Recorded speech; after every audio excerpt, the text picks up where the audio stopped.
Thank you all my friends from the bar. It is something I've been looking forward to interact with. The reason is that I have spent a substantial number of years with you. As a judge now for 6 years, I've started seeing things in a different perspective. And I thought it's better that I share things with you so that we grow together. When I talk about growing together, I talk about fraternity. Somewhere I feel there is a feeling among the bar members, and I'm sorry I'm very candid, that you don't belong to this fraternity. We cannot do justice until you involve yourself in justice dispensation. It is important that we realize that prosecutors in one hand, the defense on the other, the judges on the other side, are part of this beautiful fraternity involved only for one purpose, and that purpose is to do justice to people of Sikkim. That is why we are here. That is why the system is in place. When the defense feels that we need to do justice for our client alone, when the prosecution feels that we need to do justice for the state alone, and when the judiciary feels that we need to do justice for the judiciary alone, something goes drastically wrong. And I say this with a lot of conviction. I cannot deliver justice unless all of you are involved in it. And how do we get involved? Today we have 3 sessions.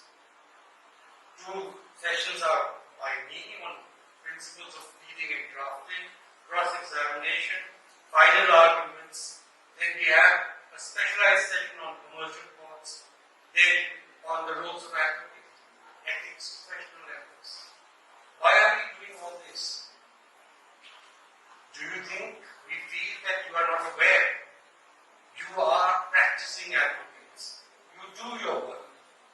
We are absolutely confident that you do your work well. But sometimes it is important that we share our knowledge. And I have been advocating this sharing of knowledge ever since I've been an advocate. I don't want to keep my knowledge to myself. If I share my knowledge, I share amongst us that much more. Not because of my greatness, but because I think it is important that we share it. And I think we need to develop a culture of sharing knowledge amongst each other. Now, some of us have been lucky as advocates to be groomed by seniors. Some of us have not been lucky. Some of us have not attempted to.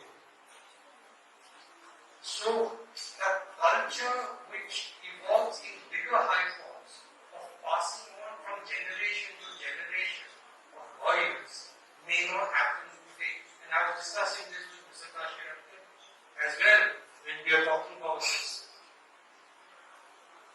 In bigger high courts, there was no opportunity to start right from the beginning. You had to go under a senior, learn from the senior, and slowly move out from the chamber and branch out as independent lawyers.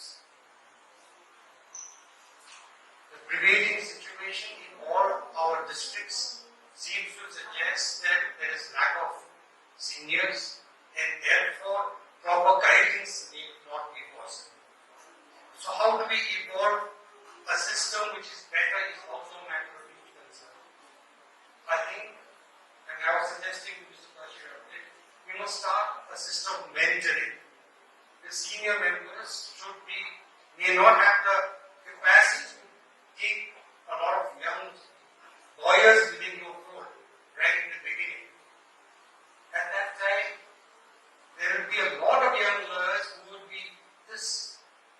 looking around for opportunities, but they will not get that opportunity.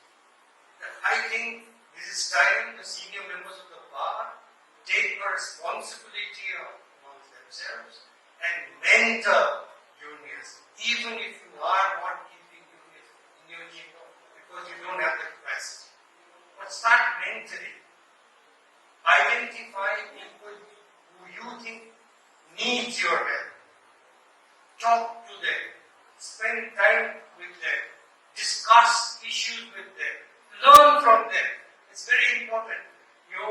In my career as a lawyer, I must very candidly admit that I have learned much more from my younger friends than from my seniors. Because at one point in time when I started doing independent practice, there was no guidance from the senior then.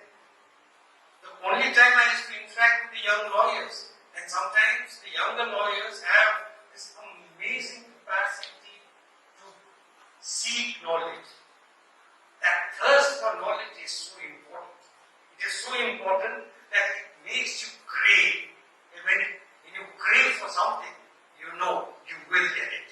So it is very important to keep this thirst alive, to keep yourself abreast with the latest happening, to keep abreast with the information around you and use it for good.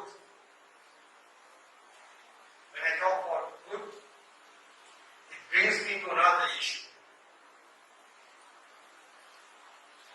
We need to be absolutely confident and sure whether we are the defense or for the prosecution. Our job and our aim is to seek the truth. We are not the defense lawyer to defend the person who has done terrible things by whatever means possible. It is your duty to defend the murderer. It is your duty to defend the rapist, because that is the call of the bar. But to what extent are you going to go? Are you going to suppress the truth? Are you going to turn around the truth? Are you going to infuse evidence which is not there? Is a question you need to ask yourself. And when you do that, are you searching for the truth? Or are you creating falsehood to diffuse the truth? What is the purpose of your court? What is the purpose of your bank? What is the purpose of your government? Search for the answer. If you search for the answer is absolutely clear and candid. Sometimes we don't accept it because we feel that our client is paying us and therefore we need to defend him, her, with all our minds. And for that purpose, we will do anything and everything. Would that be correct? So how do we make this balance? The prosecutor. How many prosecutors are here? Except one to know. All of you are prosecutors. You are also a prosecutor. So change your life. So the prosecutor, have you recently read the judgment which has been delivered by the Supreme Court? It is a judgment which has been just passed about the role of the prosecutor. Have you been appraised of that? Have you read that? Have you read the judgment? Yes or no? The defense is read. So, because that is important. It's good. You must read it. This is something I have been advocating right from the beginning. And I'm so glad that the Supreme Court, the Honorable Supreme Court, has said it in so many words. The couple of things the Supreme Court has said. The prosecutor's job. About the prosecutor's job. What is the job of the prosecutor? Again, the only question is the truth. It says a couple of things. You are not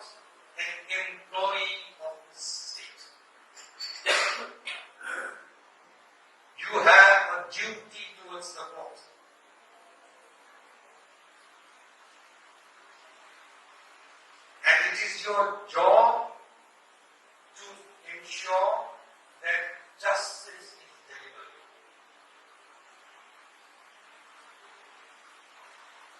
Is it your job, therefore, to prosecute the innocent? But the charge sheet is filed. When the charge sheet is filed, it is your job to ensure that the charge sheet sails through. Isn't that the dilemma that you all suffer from? What do we do now? The charge sheet has been filed. Am I to tell them no? Or am I to then act as the defense? What is it that goes in your mind as a prosecutor? And that same question must be with the defense as well. What is the job of the defense? What do you do now? Look at the evidence that has come about. If I see this evidence, there is no chance. There is absolutely no. So what do you do? Just create material. Just create evidence. And confuse the court. Maybe we will sail through. This is exactly what I am here to discuss things so that we have more clarity. Because this is something which I face. It's not that I have great knowledge or that I did everything right and I did nothing wrong. Okay? I'm not putting myself in a very high pedestal. I've been a defense lawyer for a long time. Right? I'm here to share things with you. How do we then amalgamate all this? Because it will create more confusion. If the defense was not to do the defense work, if the prosecutor was not to do the prosecution's work, how do we then do the correct thing? Isn't it? So, how do we deal with it? Is, I think, an issue which is very important, which needs to be resolved within ourselves before we take on the task of administration of justice. Because I feel that each one of you is here because we are in the process of administration of justice, an integral part. How integral are we? You must realize your importance and have the self-respect. Unless you have that self-respect, you will not be able to do your duty. Do we have the self-respect to ensure that truth prevails? I am not for one asking the defense to do the prosecution's job, nor am I asking the prosecution to do the defense's job. We must know our respective roles. So how do we then work out a solution to ensure that people in Sikkim enjoys the freedom that we seek to protect? So before we start this interactive session, I wanted to tell you a story of the fraternity that you all belong to. Sikkim's judicial history is something which is, as a bar member, I was told most of the time by a lot of seniors that they are young bar. Back in Bangalore, everybody said we are a young bar. That seems to be an excuse for it. Because when I looked at the history, I realized our history dates back long time ago. Even at the time of the Chopia, justice was being dispensed. There was a system in place. Not a perfect system, but a system was in place. Justice was happening there. Thereafter, another era started where outsiders came and worked in our justice system and started delivering justice. Justice happened then as well. Then we established the High Court of Judicature at Gangtok in 1955. If you look at the history of the other high courts, we are one of the oldest high courts in the country.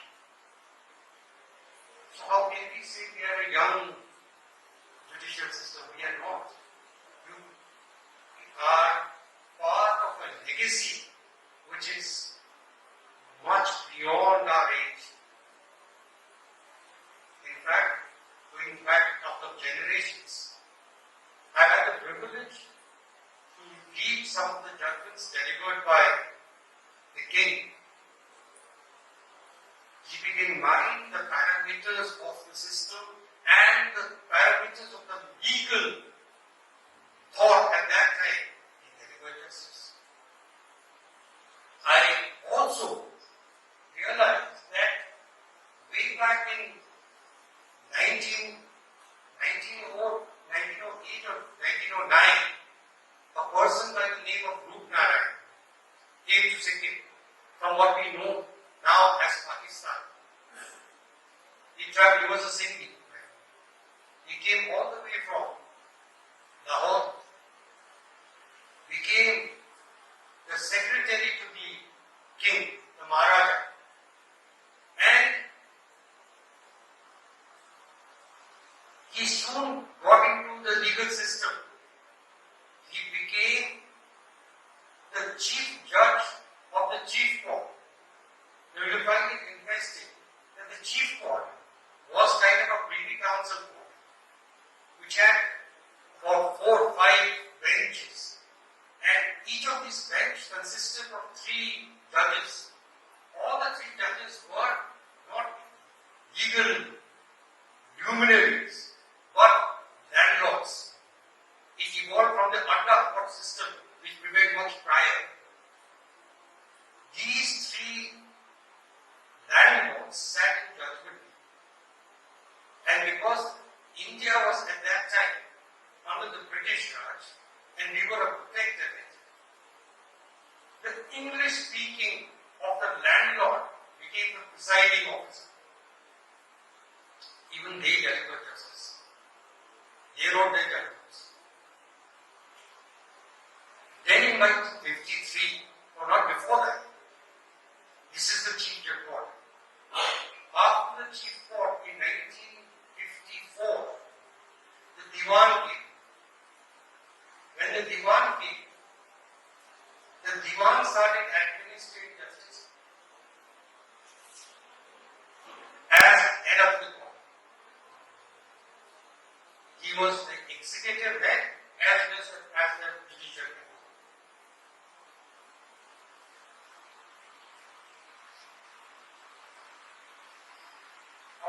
Year before the Diwan came in 1954, in 53, the then Maharaja thought in Sikkim that we must have an independent high court. So he brought in Justice Asthana.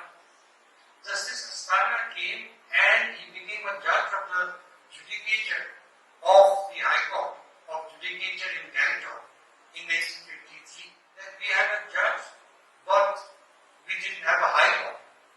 So in 1955, the High Court of Judicature Proclamation was passed, enacted, and the High Court was established there. How many of you were born there? None of you. Isn't it? So, this is where our judiciary evolved. This is how it evolved. Can we still say we are a young judiciary? So, what is the legacy that we have?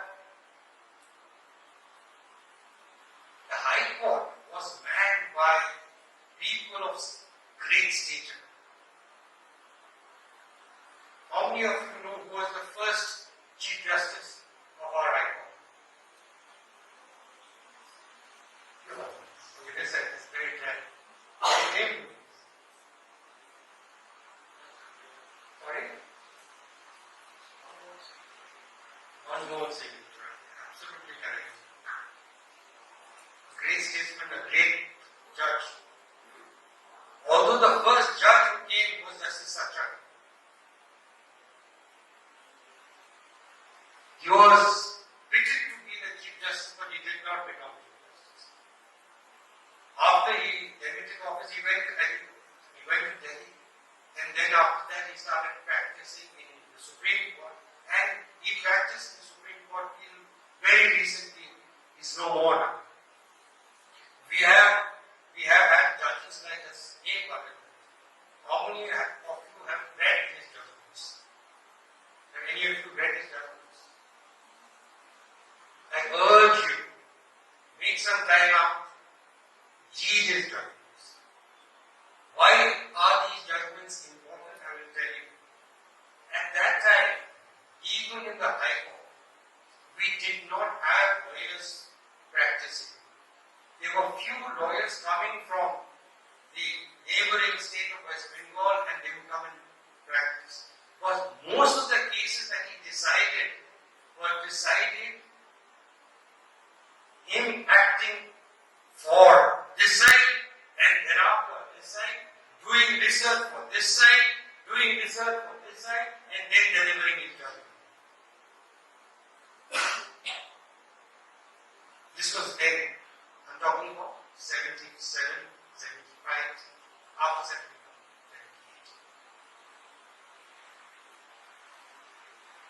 You have a legacy which you need to protect. You have a legacy which you need to take forward. How do we do that? The only way we can do that is by gaining knowledge, sharing that knowledge. Are we doing that? Is a question you need to ask yourselves. Or are we keeping our knowledge to ourselves? If we keep our knowledge to ourselves, we become the best. The rest becomes history. Is that what we are looking for? So at least evolve a system in your court that you share your knowledge amongst yourselves. You don't become smaller at all. In fact, that will show your greatness.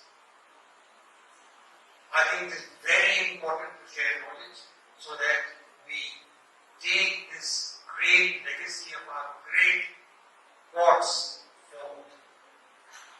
You are part of it, and you are an integral part of it. So help yourself get there. When I look at you, I see a lot of young mind who has the capacity to reach great heights. The only thing that we are lacking in is that our inherent problem. We are inherently shy. We are inherently hesitant. But I believe that if a person like me could become a lawyer, that all of you are capable and much more capable than you. So, this is what I wanted to talk to you about. The rest of the talking I want you all to do. So I will go there and sit down there. You will ask the questions. You will tell me your problems. You will resolve your problems. I will sit down and watch and listen to you. Thank you so much.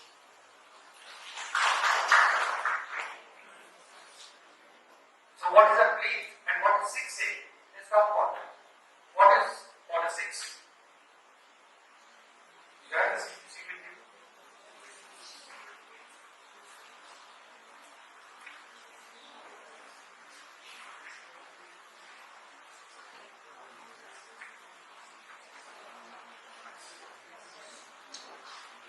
When you talk about a defective plea,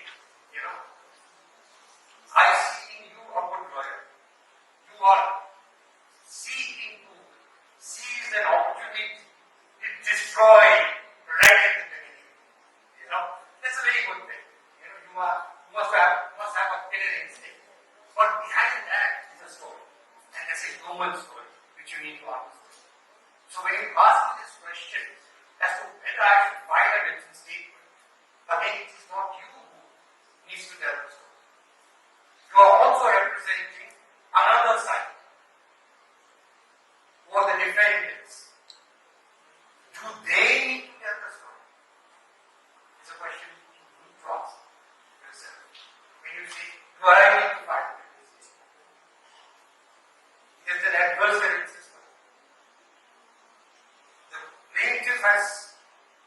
reflected his story effectively in his play. What about your story? Doesn't your client need to tell his or her story to the court? Or would you rather not tell the story at all and rely upon the defects in the play to get over this case? The question again, which you as a lawyer need to answer. So who are you representing? Are you representing yourself or are you representing your client? Please ask that question and answer. Your Lordship, the client. Your client. So paramount is the interest of the client. Does he need to tell his side of the story? The question which you need to ask yourself. So again, let's get back. What is a plea? What is the structure of the plea? And it is very important that we talk about, because I have seen writ petitions, I have seen claims. These are two different domains. You can't use pleadings in the writ petition interchangeably with a plea. So what is the plea supposed to talk about? How is it going to be structured? What do? I'll just give you a little background of how I used to do it. With some of you I've shared this. I've had the privilege of sharing it with you. So I'm sharing it with you. The client, when they come to you, they come to you with their side of the story. Now, are they trained legal minds to tell you the story the way you want to hear as a trained legal mind? No. They will tell you the story, they will lament their problems. It is your training as a lawyer which will have to synchronize these things and place it in order. So how do you do this? What I used to do, and it is very effective, you get a whole lot of documents. They come and give you a document. The first thing I used to do is put the document in seriatim, a date-wise sequence. We start from the time you were born and then we reach my age. I don't go backwards. So I start from the time which is the beginning of time and then end the latest episode, which compel the client to come to you. So these are documents which are in huge numbers. You place it in order of sequence and keep it together. The next thing that I used to do is, and I do that even now when your cases come to me and I have to disturb it. First thing I do is prepare what is called the list of dates. How many of you do that? You do that. You do that. You do that. Prepare a list of dates. What do you do when you put a list of dates? Again, the same sequence, you put it in that order. When you put it in that order, what happens is you will now slowly understand the story of the client as it should have been told to you. The client may not see it in that way. The client will tell you haphazard thoughts. They will talk about random things. They may be aggrieved by a particular incident and they may focus the entire case in that particular incident. Little realizing that the truth was somewhere else in some other document which they have placed before you, but then your focus is somewhere else because you are thinking of what the client told you. So when you put all that in sequence, you will understand a story. That's a human story. Now it's very easy to make people understand with a human story. When you tell a story, from the beginning to the end, first it creates an interest. It becomes interesting. When it is interesting, you get more involved. When you get involved, you start searching.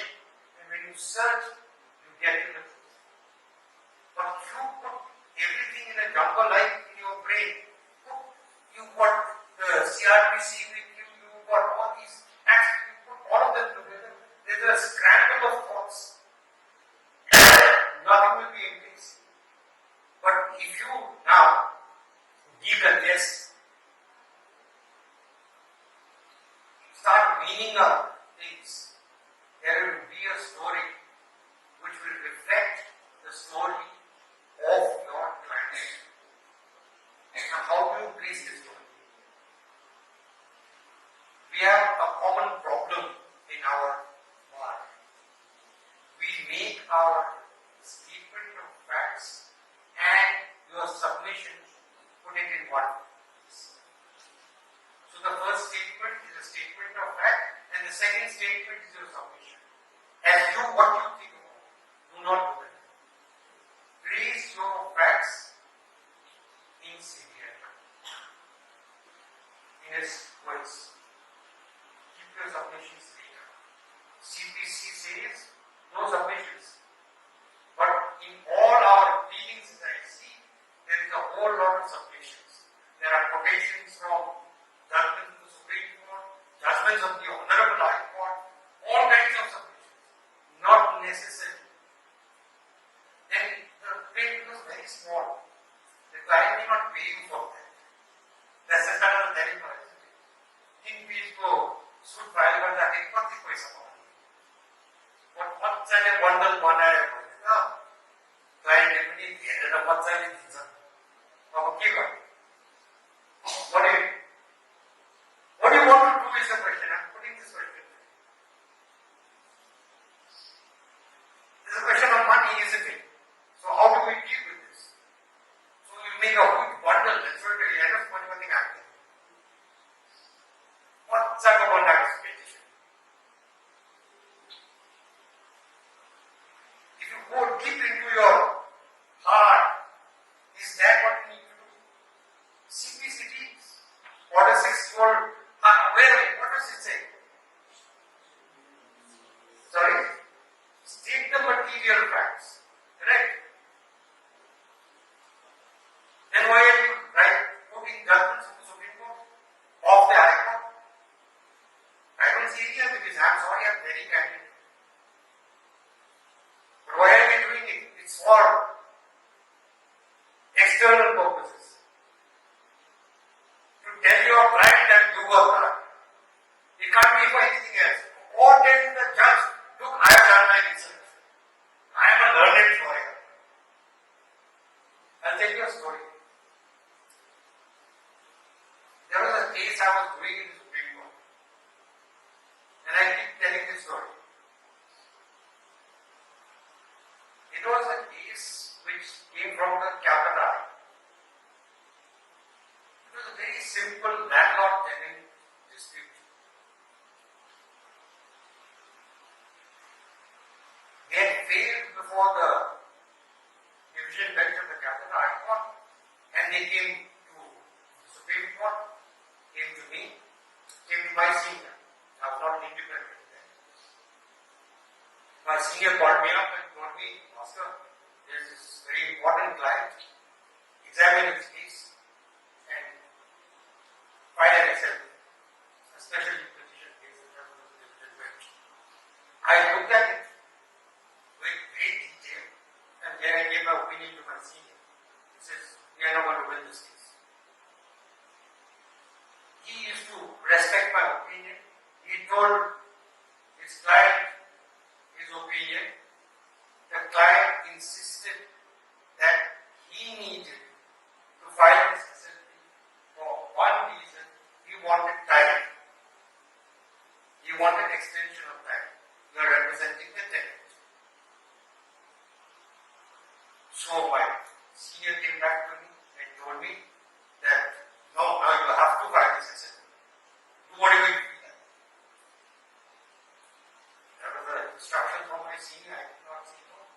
So I sat down and drafted the SLP. I prepared it. I took out a point of law, which is very important. I briefed a very senior advocate. The very senior advocate went to the Supreme Court. He made this point so beautifully that we got a stay. And after we got the stay went on beyond the 6 months. My seniors client was very happy. And thereafter the matter came up for final hearing. When the matter came up for final hearing, I went to another senior advocate, the previous senior advocate's very worthy son. I went and gave him the brief, had a small discussion. He threw the brief at me. He said, "You are not going to win this case. There is nothing in this matter." But I wasn't there to take no for an answer. So I took out all the judgments I had read, placed it before him, and then I told him, "This is a point which needs to be considered by the Supreme Court." Looking at my conviction, I thought, felt bad for me. So he told me, "Come back tomorrow." So I went back tomorrow. When I reached his chamber the next day, in the evening, he had piles of judgments on both sides. And he said, "Bhaskar, these are all judgments in your favor, these are judgments against you. You have a point." I was elated. I was very happy. And then on a simple landlord-tenant dispute before the Supreme Court, the hearing went on for 5 good days. And in these 5 days that the matter was argued, I felt so much of humility because of the fact that I saw hordes of senior advocates sitting there behind all of us and taking down notes. They found the argument so interesting that they sat down and took down notes. And that is the humility all of you must have done. Nobody is small, nobody is big. If there is an interesting point, take a note of it. It will help you at one time of your life. Just because a young lawyer is arguing, his puja is not going to say, "I am the senior most out here, so get it." So puja is not going to say that. Puja will make that note. It's important that we do. It's a process of learning. And then this argument went on and went on. And the learned judges are truly learned. After a whole lot of argument that happened, when the judgment came, it was obviously against me. My opinion was right. But it was based on just about 1 page of the plate. The plate was drafted in Calcutta by a good trial court lawyer, just like you all.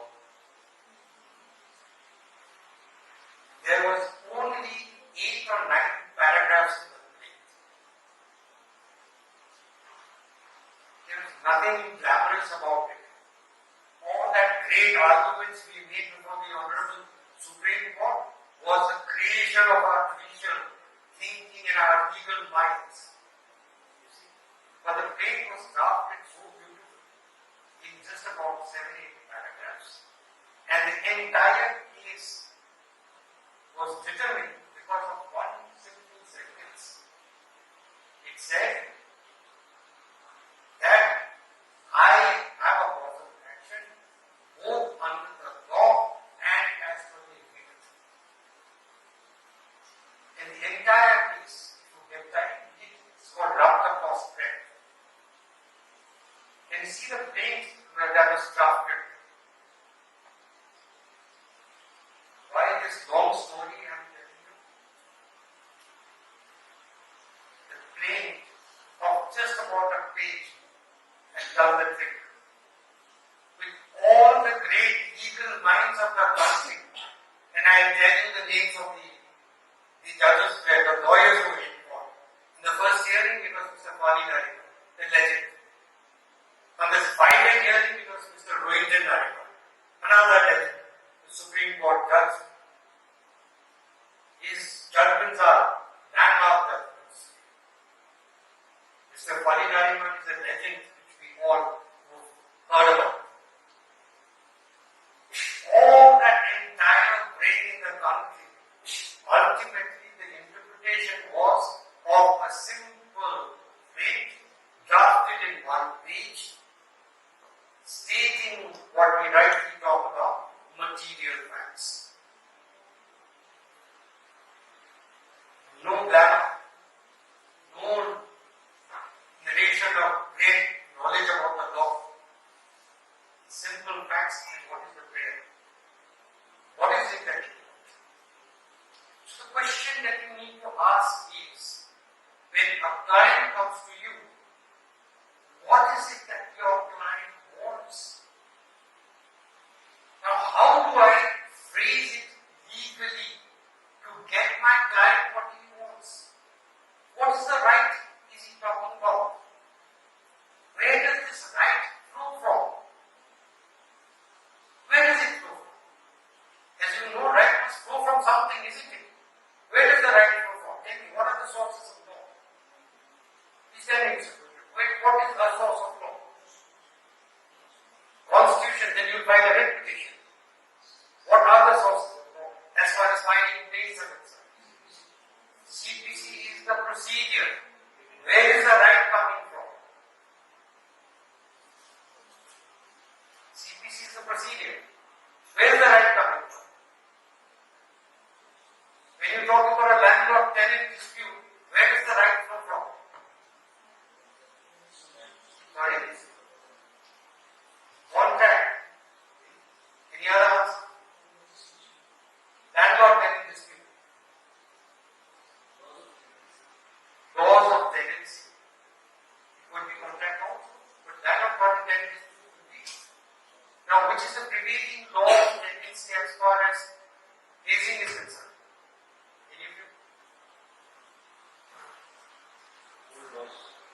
Old laws is a huge mammoth. No, I'm talking about leasing, lease testing.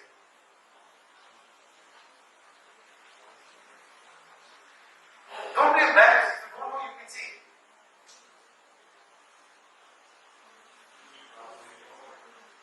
Transfer of property. Where is the right going from in the landing tenancy dispute in leasing? Yes. Rent Control and Eviction Act, that language is take me to Gangtok. Gangtok Rent Control and Eviction Act. But that's for Gangtok. What about leasing?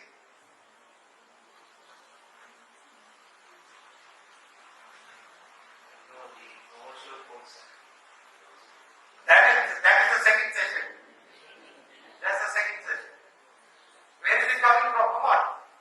Let's think about it. How many of you have done a landlord tenancy dispute in leasing? Civil suit. There's a reluctant, half-hearted, and pick it up. You've done it.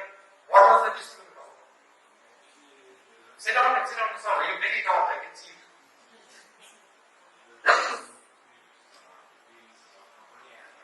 Landlord found that the company was unable to pay the said rent of the landlord. As accordingly, I had filed an information. Eviction suit you have filed. Under what law? Actually, particularly within any laws. Sorry? Actually, we didn't have any tenancy laws in Gyalshing particularly to file the said case. So, accordingly, You didn't have or there is none? there is none. There is none. Is that right? You are also checking it right. There is none. Anybody else who will have an answer to this? There is no law. We can take help of specific. We are going all over the place. So, okay, this is an information again, which is very important why it is not shared with you. The old laws, rightly said, old laws. Okay. Sikkim, duita balance, rent. Number one is the Gangtok Rent Control Act. And before that, there is a notification of 1949, which is again similar to the Gangtok Rent Control. It's a one-page notification. It is available in your Government of Sikkim website. It is available in the High Court website. There are numerous judgments passed by the High Court on the 1949 legislation. For the rest of Sikkim, besides Gangtok, it is the 1949 rent legislation which will do. That rent legislation has only 3 grounds for eviction. One is non-payment of rent for more than 4 months. Number 2 is bona fide requirement. And number 3 is thorough. Under the Gangtok Rent Control Act, these are the same. There is a slight difference. We talk about the difference later. But it is very important for you to know that when you are filing a landlord tenancy eviction suit, which is the law, if you do not know the law, then there will be no pleadings. Material facts will be missed out. You getting my point? So what is the first question that you need to ask? Not your client, but yourself. Which is the law? Where is the source of law from where I will give justice to my client? You can, all of you are putting this, you will write a book thing. My client is the landlord, he is the tenant. I need to throw him out, throw him out. Ultimately, it is that only, nothing else. But you need to tell the court a little more. Where is your right flowing from? So when it is a tenancy dispute, you have to look at the rent clause. Right? Now what other kind of disputes are you dealing with? Your Lordship, information.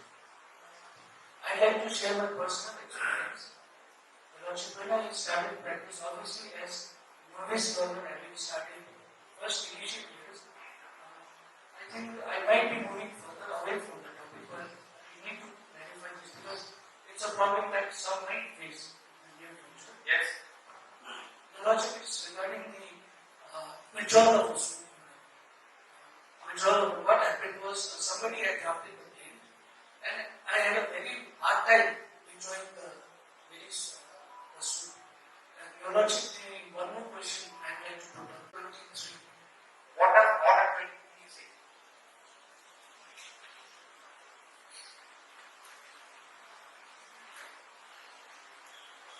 Your Lordship, to summarize, it can be by compromise, or it can Order 23. formal defect also. Sorry? Formal defect. So you satisfied the ingredients of order 23. I might not have. That's the point you have to make. If you did not, then the court will not grant you the permission. It's simple. See, you have to ask these questions yourself. Don't do it because you need to do it. Of course you do it because you need to do it, but how are you going to do it? It's a question you need to next ask. Client has come to you. When the client is asking you, we're talking about rent clause right now. Isn't it? A simple landlord tenant dispute. Is the client going to tell you about 1948 legislation? Would they have knowledge? Where would this knowledge come from? Tell me. You did have it. You didn't have it. None of you are gave me 49. Now, where did this come from? Please tell me. How do we then get this knowledge? All of us are not on great oil with all kinds of information in our head. We need to search. So where are you going to search? This is about what I have been telling you, sharing knowledge. about 1949, I'm sure it will last with you for a long time. At least, isn't it? If we do not share this knowledge, we are as ignorant as we are. And we were. So do you realize the importance of sharing knowledge?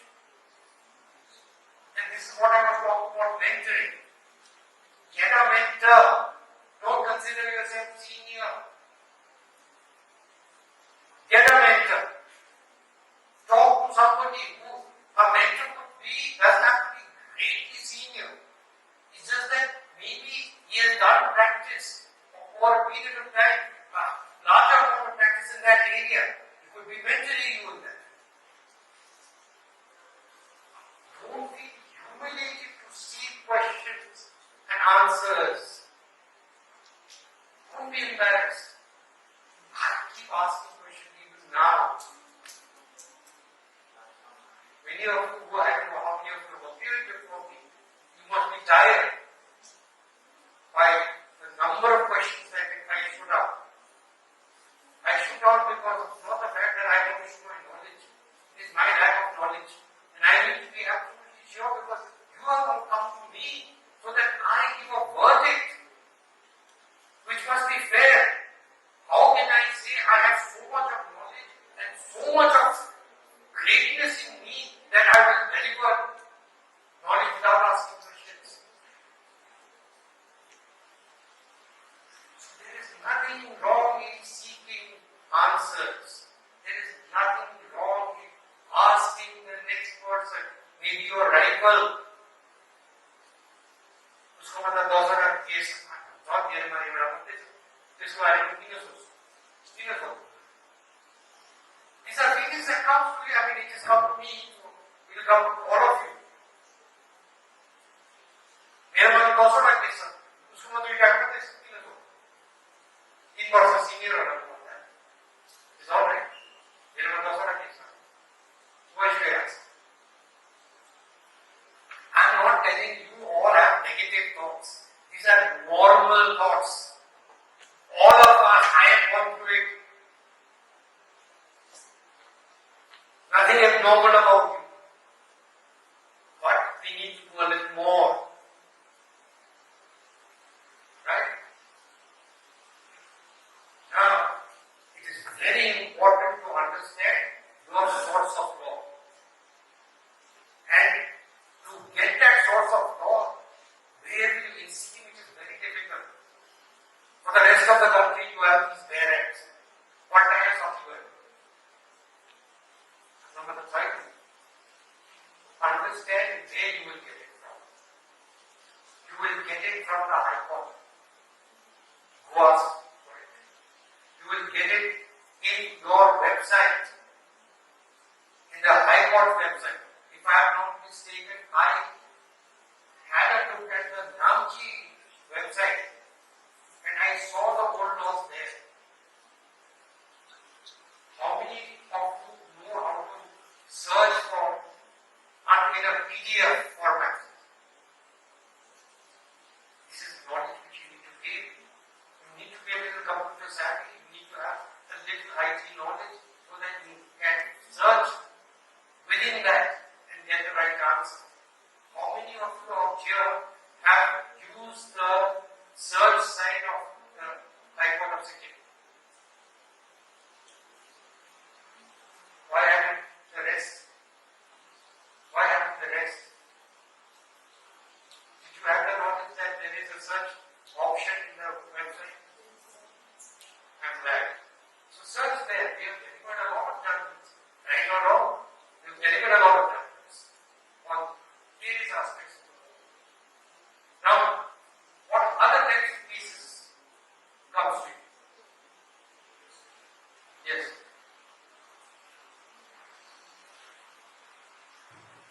Just adding to the first question Learned Brother asked, because I heard it in case of defect, I heard it if there was admission. So I have a simple question for you. If there is a admission with pleading, without even filing a written statement, if I see that there is an admission with pleading, can I file an application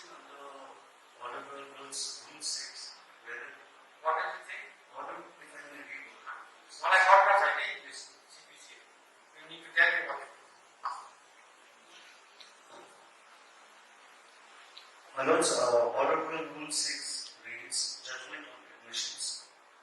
Where admissions of facts have been made either in pleading or otherwise, whether orally or in writing, the court may at any stage of the suit, either on application of any party or of its own motion, and without waiting for the determination of any other question between the parties, make such order or give such judgment as it thinks fit, having regard to such admission.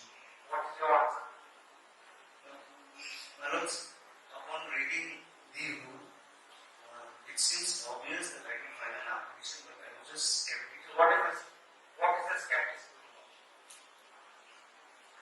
Lordship, when we talk about judgments on admissions, it is generally what I've seen in most of my cases is we file it after the written statement is filed. So my only query was whether I can file an application before even the written statement is moved. What is this provision say? Provision says very clearly, the court may at any stage. What do you mean at any stage? Any stage means after the suit has been instituted. The answer is there. Skepticism itself, so why is it? Lordship, I was just not sure. It is saying any stage, isn't it? Any stage. Does it qualify what stage? Any stage of anything else? It doesn't. Any stage of the suit. Be more concerned about what do you understand by admission. There is a judgment of our High Court in a case in which I have argued. What is that? Mahesh Agarwal versus Umesh Agarwal. Yes, one of them. There, two of us had the privilege to argue before the High Court on the type of admission. The case was that in a dispute between the two parties, brothers,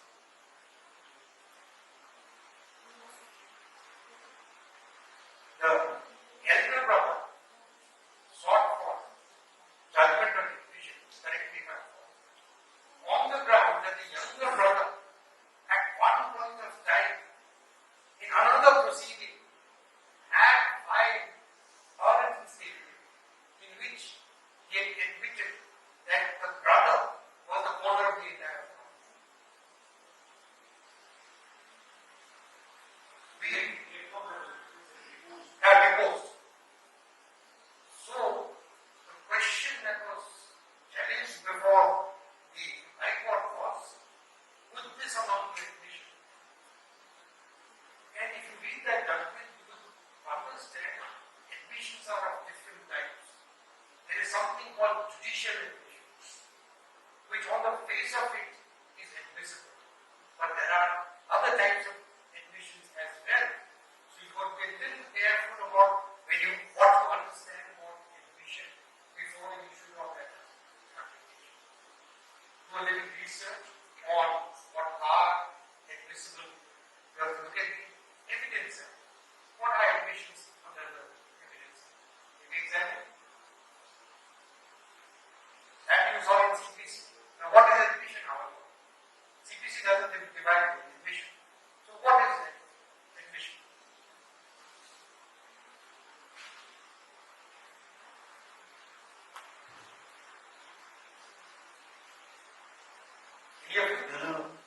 Lordship, admission has been defined under Section 17 of the Indian Evidence Act. It reads, an admission is a statement, oral or documentary or contained in electronic form, which suggests any inference as to any fact, an issue or relevant fact, and which is made by any of the persons and under the circumstances hereinafter mentioned. Two material phrases I read out there. I heard.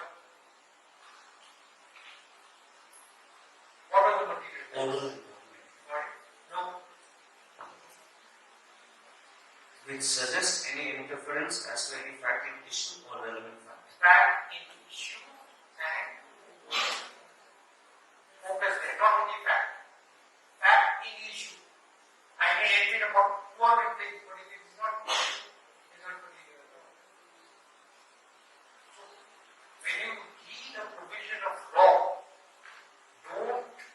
concentrate in one set of words and forget the rest. Read it holistically. See the intent of the legislature by putting that provision in place. What was the need for that? Now, 711 which we talked about. Do you know what's the intention of 711? Why was 711 put in place? Why did the parliament think of putting 711 in the cities? Your Lordship, to save the valuable time. Absolutely. Roads are not overburdened with cases that do not have the need. Okay. Now, valuable time of the court is very important. Right? Now, does it necessarily mean that you can file 711 for each and every case? So, what are the type of cases in which you can file a 711? There are several parameters. What are the parameters?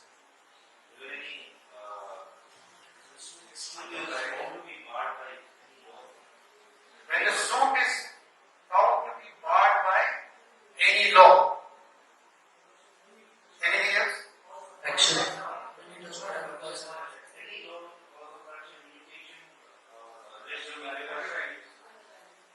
We're missing something else. Something material in the language. The suit is defective. Because these are different types in which, but you're missing the language. Read it. Where is 711? Take it out. Take out CPC and read it. Order 711. Claim shall be rejected in the following cases. A. Where it does not disclose a cause of action. B. Where the relief claim is undervalued and the plaintiff, on being required by the court to correct the valuation within a time fixed by court, fails to do so. C. Where the relief claim is property value, but the plaint is written upon a paper insufficiently stamped, and the plaintiff, on being required by the court to supply the requisite stamped paper within a time to be fixed by the court, fails to do so. D. Where the suit appears in the statement in plain to be barred by any law. E. Where it is not filed in duplicate. Mr. Pujal was talking about D. Isn't it? Pujal was talking about D when it is barred by law. But what is the language of that sentence? Where the suit appears in the statement in the plain to be barred by any law. So what is important in that sentence? What is important in that sentence? What did you gather from that sentence? The statement in the plain. Correct. Statement in the plain. Does it mean you have to look at the written statement? You have to look at the plain. And what is the language further? Please read it again. F. Where the plaintiff fails No. D. reads, where the suit appears in the statement in the plain to be barred by any law. So when the suit appears to be barred by any law, it is from the statement in the plain. And now put that thought along with the young lawyer's thought that it is meant for, what did you say it was meant for? 711? To save the precious time of the court. Now put these two thoughts together and what is the outcome? What do you understand why the legislature thought it fit to put 711? Frivolous suits, when the Hon'ble judges look at it, knows that it will not proceed any further. What you pointed out. Defective to what extent? It could be defective in form, but merely saying, giving it a cause of action. Then it can't be defective to that extent that it should be thrown out. But if it falls within the parameters of 711, then if it is frivolous, if it is obnoxious, throw it out. But this is at the time when you are looking at the plate in the plate alone. Do you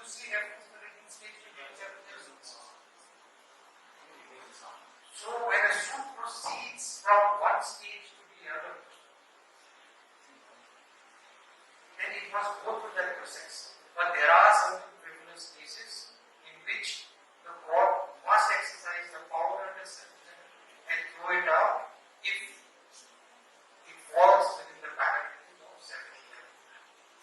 It is to just weed out those which does not need to go through the usual process of property. Otherwise, when a person comes with a problem before the court, it is the duty of the court to resolve it and not throw it out. Not because Mr. Pujari, who is a very smart lawyer and a very good lawyer, comes and says it. And says it convincingly. You understand? It is basically a power given to the court to weed out those matters in which time of the court should not be wasted. But within the parameters, not in the absolute discretion of the court. The parameters are given in civil. That's the point. Okay? So when you read again the provision, read the entirety. I have seen cases in which an objection is made and therefore matter comes to the High Court, where there is reference, they rely upon statements in the written statement to convince the High Court that the claim should be thrown out. Completely going against the grain of the law. You understand? So it's very important for you to understand and appreciate the law. One thing I urge you to do, when there is, sometimes it is, the language of the law is not too clear. We don't understand it clearly. What do I do then? I seek for explanation. But many of us, what we do reverse. We find judgments and apply the provision. And I must admit, I am a judge. A one sentence statute, a one step provision, we elaborate into 5 pages. Lawyers are smarter than us. They take out one line of that 5 pages and say that this is the interpretation of the statute. You see how it can go horribly wrong. When you argue your cases, do what you feel like. You can go to that extent. But when you are finding your plate, when you are finding your written statement, when you are going before the court with the bare minimum required to decide your case, then don't try this tricks. Then stick to the law. And I am sure you will understand the law clearly. It is that advocate in you, it is that greatness in you, that lawyers who will want to maneuver the law to suit a particular need. But deep inside you, when the client comes to you, you know the law clearly. Interpret the law as it is and reflect that in your dealings. Place the material facts so that you get to the bottom of the problem of your client. It's not about your greatness. It's not about you at all. In fact, माध्यम मत हो त्यसको लागि माध्यम एउटा issue जसले बोझ बनाइरहेको छ तपाईहरुको क्लाइन्टलाई, जसले दुःख दिइरहेको छ,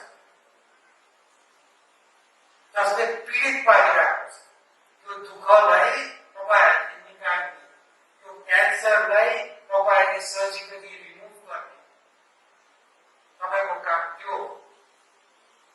It's not about us. It's not about you. It's not about me. We are just part of a system which will help resolve issues. The entire system is about resolving issues. Okay? One of the main problems that we are facing in the district is also in respect of matrimonial cases, especially when the parties who are tribals, they want divorce. The whole state is facing this problem. And this problem is created by us.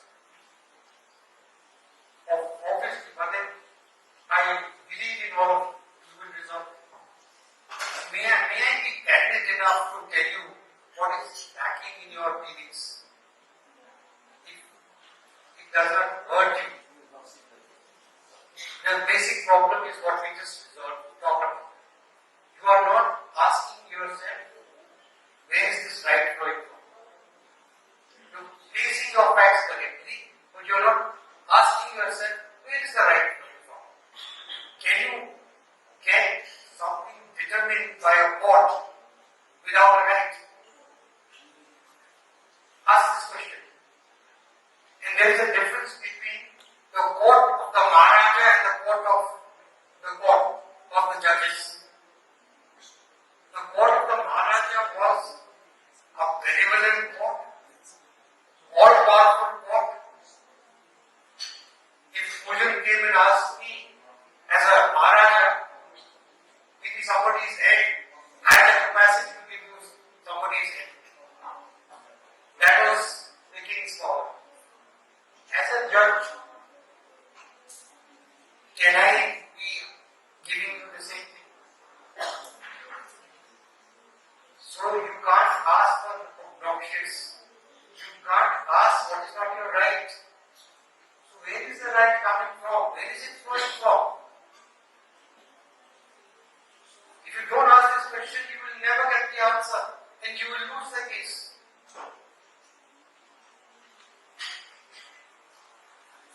Unless the judge is not wise. So then there is a presumption that the judges are wise, isn't it? So you have to respect that and give that respect. And believe you me, our judges are very wise. They know. And they deliver. So it is time that we became wiser. Otherwise, there will be a disbalance. You write number out there. Marriage. Let's talk about marriage of the tribals. I'll tell you the problem. I talk about the judicial officers. I'm having an opportunity to talk to all of you. If you see how in Sikkim this law of marriages is evolved, you will find in 1935, if I'm not mistaken, sometimes I saw our director giving you so much of data without even looking at the document. Kudos to him. I don't know how he keeps that in his memory. I don't have that capacity. But let me just tell you from what I've read. Around 1935 perhaps, the Christian Marriage Act came in Sikkim. It was still a kingdom then. The Christian Marriage Act came in. So the Christian marriage is controlled by the Christian Marriage Act. But if you look at the Christian Marriage Act, it does not provide for divorce. So 35, the Christian Marriage Act is, but if God forbid, the husband and wife did not jail and they wanted to divorce, there was no everything for divorce under the Christian Marriage Act because the divorce had to be done under the other law, which was not part of divorce. This is how it evolved. This was in 35.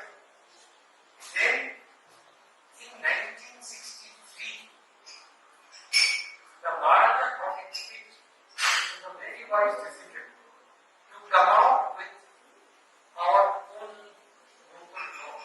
It was called the Sikkim, Sikkim Marriage and whatever of 1963 Regulation Act. It was a copy of the Special Marriage Act. If I am not mistaken, the Special Marriage Act in India came in 1955-58. Immediately after that, in 63, the Maharaja brought in force in Sikkim, our own act. That was religion neutral. It was community neutral. Which means that anybody, everybody, including the tribals, would get themselves married under the act. And if you look at the provision of that act, you will find a whole lot of grounds for divorce. So you could also seek a divorce. After that, we had a registrar of marriages, the law provided, manager and register. My own aunt, I remember getting married to my uncle who was from Haryana under the special marriage after that particular marriage act was registered on that. Certificate was issued. Right? This went on till now we merged with India. And then, we merged with India in 1975. In 1975, a whole lot of laws came in. The Indian laws came in. But under 371F of the Constitution of India, what was provided was our old laws will continue. Our old laws will continue. Those laws which are enacted for the rest of India after 1975 and made applicable to Sikkim will automatically be applicable to Sikkim because it's made by the parliament. Right? But then there was a whole body of laws which were already in existence in the rest of India prior to 1975. Article 371F N provided that these laws can be brought into force only by way of presidential notification. So when you look at these laws, take for example the registration of births and deaths Act 1969. It is pre-1975. When you look at this law, ask one question to yourself. Is there a presidential notification by which this law has been brought into force? Because not every Indian law has been brought into force. You getting my point? Sometimes we see a bad act and you think it is the law. It is the law for the rest of the country. But when it comes to Sikkim, if it is pre-1975 law, then you must necessarily ask the question whether there is a presidential notification by which this has been brought into force. If it has not been brought, it is not the law it is. The issue that came up was the Indian Registration Act. In the district court, it was needed that as per section so and so of the Indian Registration Act, this is the consequence. The district court examined it and held it. It came to the High Court. The High Court also held it. It traveled to the Supreme Court. The Supreme Court also held that it is so. The fact of the matter is that in Sikkim, the Indian Registration Act has still now not been brought into force, which means three courts of our country, the district judiciary, the High Court as well as the Supreme Court, examined a law which was not applicable and rendered judgment on it. All because I could blame entirely on the lawyers. You pleaded the wrong law or a wrong man. You continue. Nobody questioned it. Yes. Yes. I can hear you. Shout.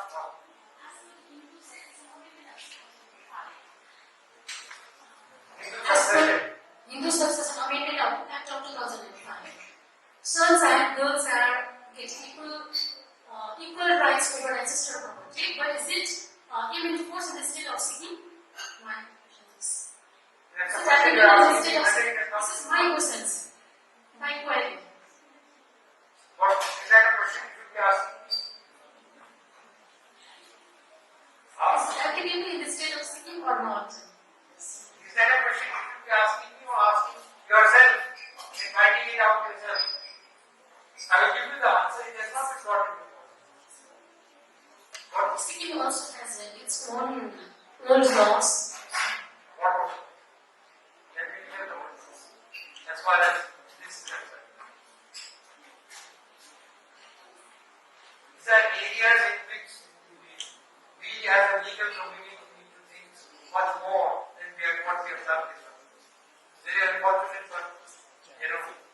Yeah, there is a judgment now of the High Court where the High Court has gone into it and said that it will apply to you.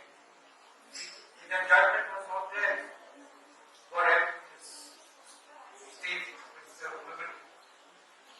We didn't have rights. Very sad.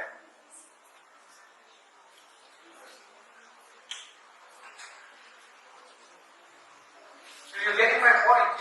You need to ask questions. Only then will you get answers. Look at how it happens. Registration Act is what's the law with regard to registration in Sikkim? Are you right? What? Correct. Indian Registration Act is not happening. Does not brought into force. Why is it not applicable? Because there is no presidential. And we had our own law.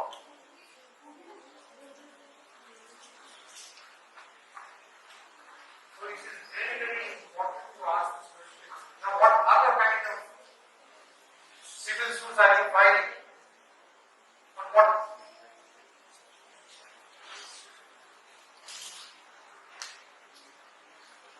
How many of you are filing civil suits? On what?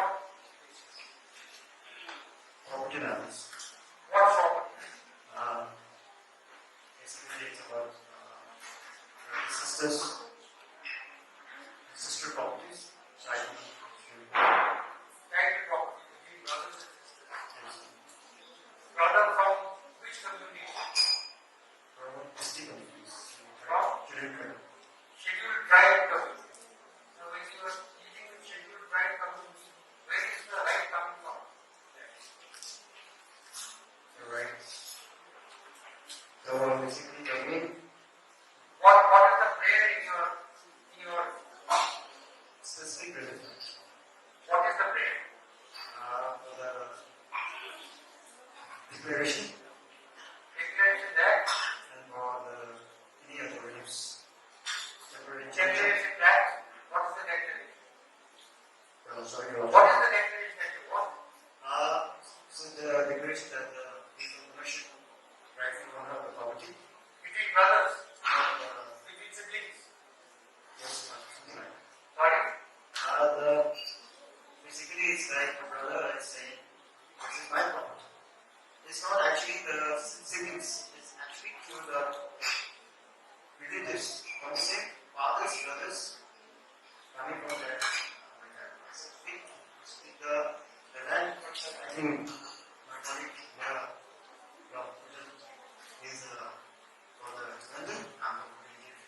It is a suit which is still on. Yes, So let's not discuss it. Let's not discuss it. But again, the general principles, where is your right going from? The question all of you need to ask. That's making statements. Statements, politicians make. We as lawyers, we need to make legal statements. Facts which will give rise to a right. And the right must go from somewhere. So let's go back. What are the sources of law in Sikkim? Can you tell me the sources of law in Sikkim? What are the sources of law?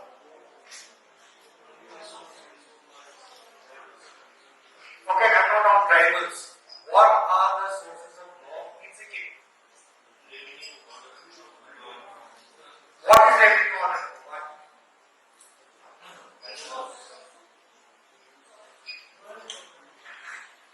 What is the source?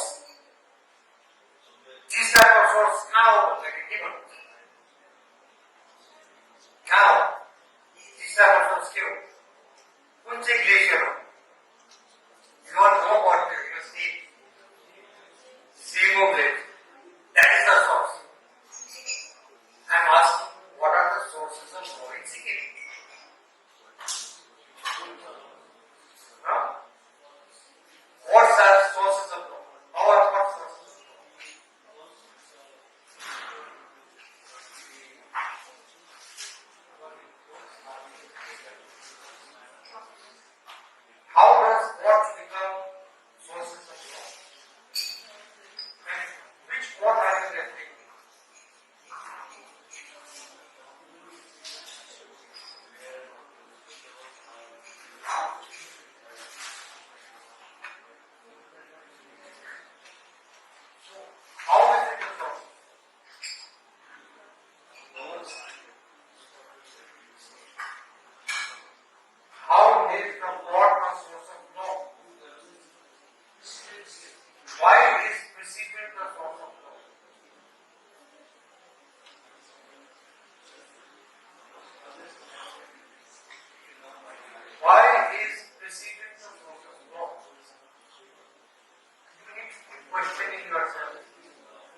Yes, you're right.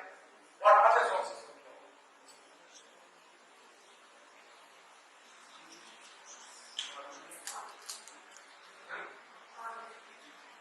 Parliament. What is parliament? What is parliament? No. We're talking about statutory laws. Isn't it? Statutory laws are of different types. Parliamentary laws, that is the central laws, the statement laws, and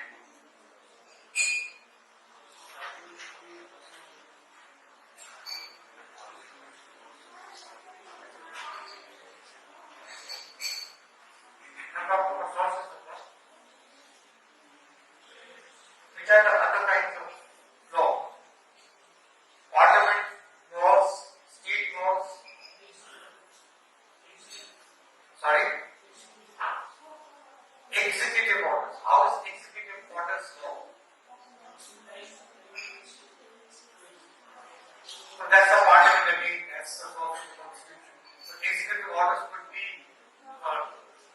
some officer of the government passing some order. How does that become law?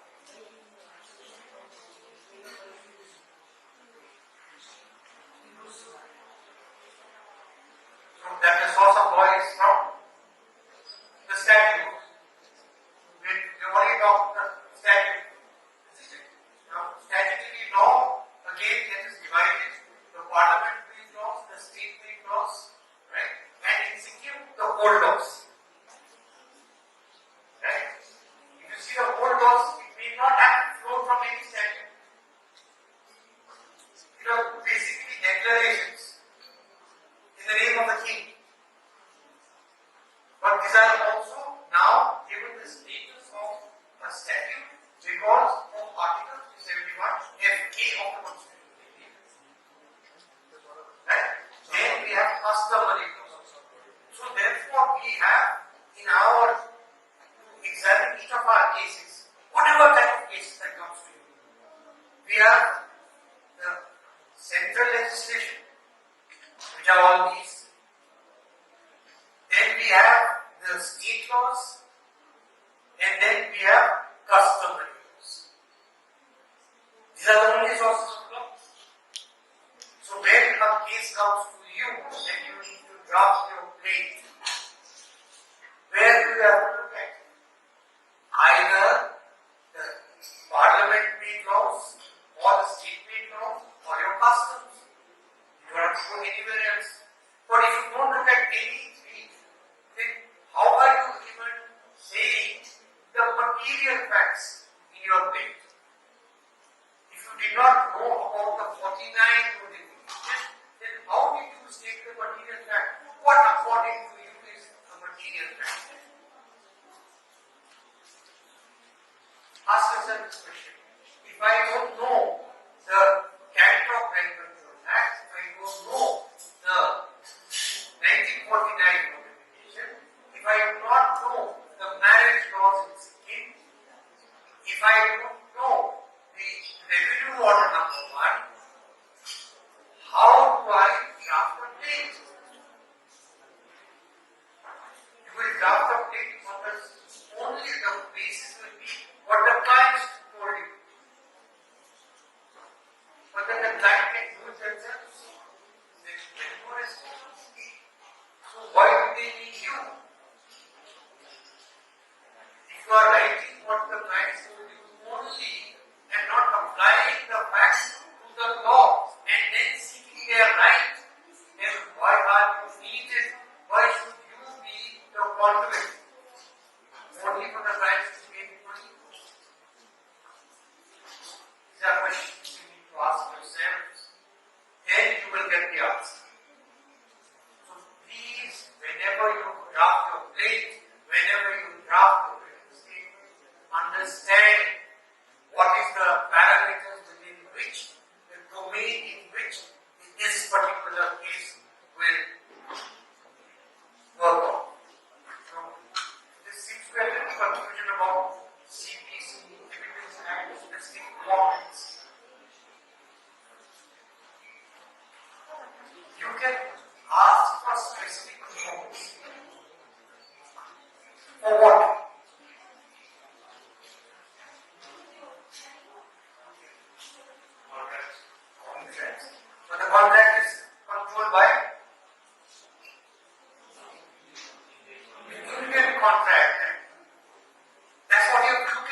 flow is something different.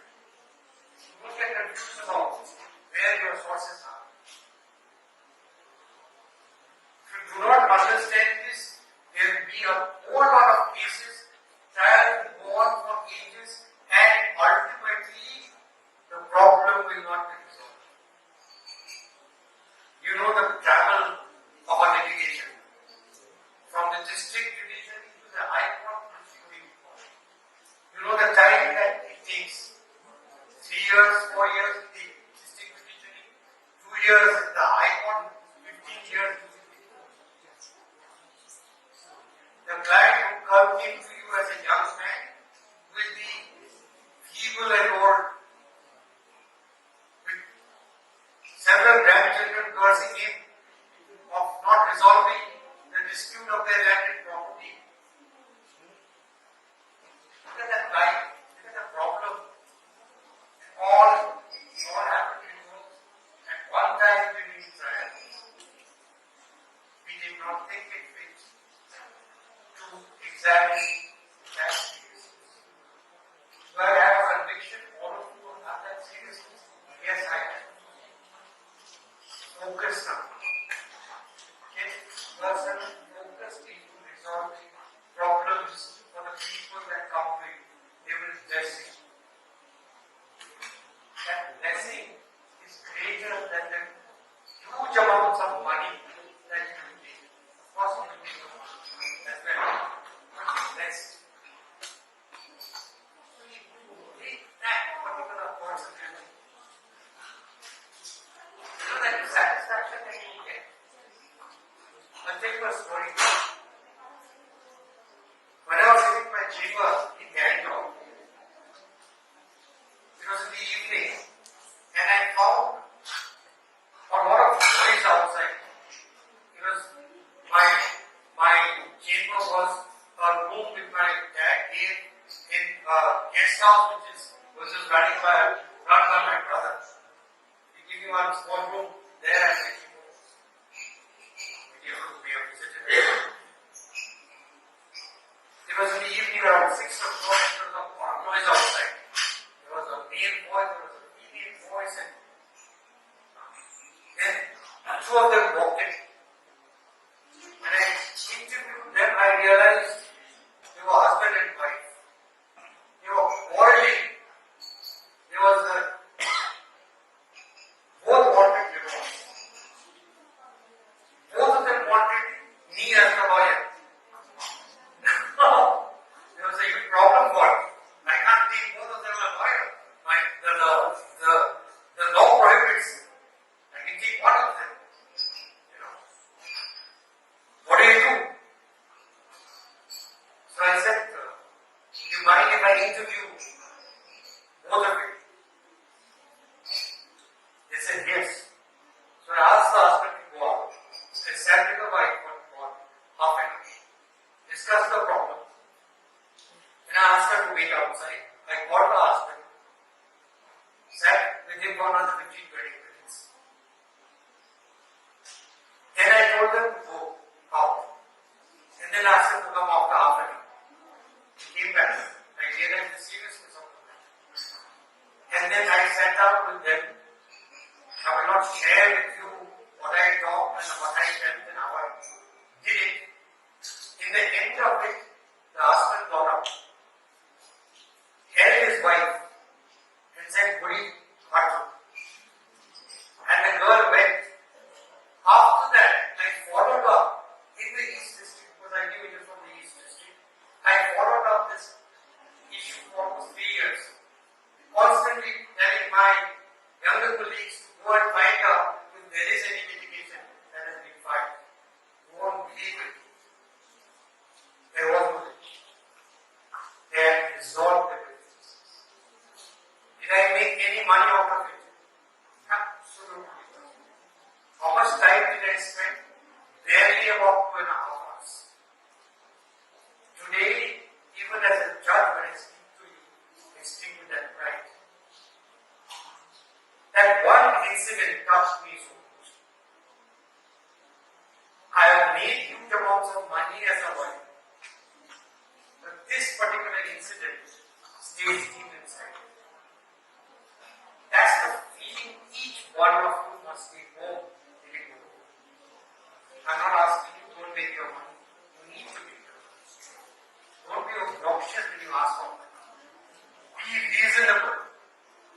thoughtful about your clients.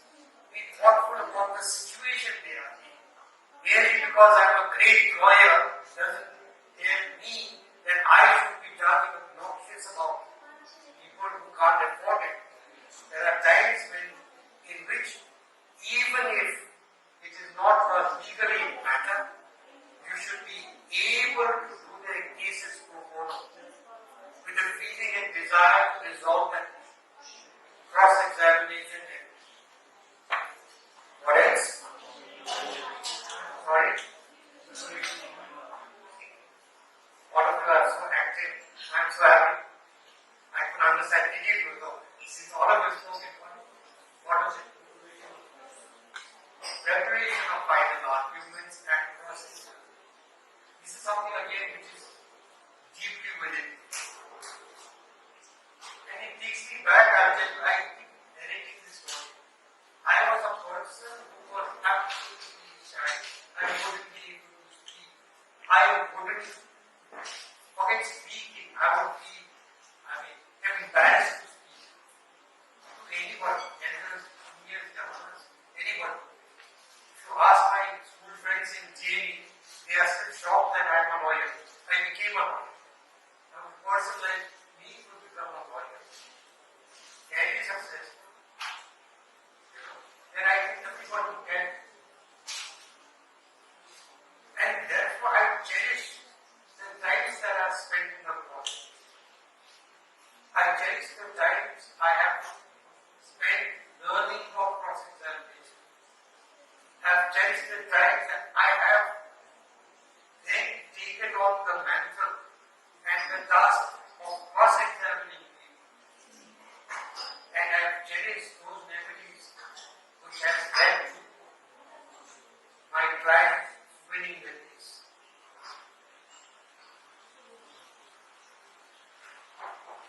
As a young lawyer, I started practicing in the Supreme Court, Civil Trial Court. So it was only when I came back to Bangkok that I started doing trial court. I got good clients, but I didn't have the courage or the conviction to take it on myself. So I asked dear friend, one senior to me, to come on board. And we did that matter together. Slowly, as we developed, over a period of time, after the senior lawyer cross-examined 3-4 witnesses, did I take the first step to cross-examine the fourth witness. When I succeeded a little, I said, can I do the next one? The progress has been very slow. As a young, exuberant lawyer, one thing I learned was that we must know our facts very well. So I got huge amounts of facts. I sat down and spent huge amounts of time interviewing my client. And then, when the witness came to the witness box, I was fully equipped. I started my cross-examination. Many a times I realized I had asked the wrong question. But there was no turning back. The answer was already there. You can't change it. Second session judge wouldn't allow me to change that answer. Very strict. She still strict with me. What do you do now? It's wrong. And that one line never uses. Complete. It was my exuberance, nothing else. I wanted to show that I knew. It was so important for me to tell everybody that I knew. I wanted to tell the senior sitting next to me, from whom I learned that I knew that much more. So I did that. And when I did that, I got that answer, and then I regretted for the rest of my life.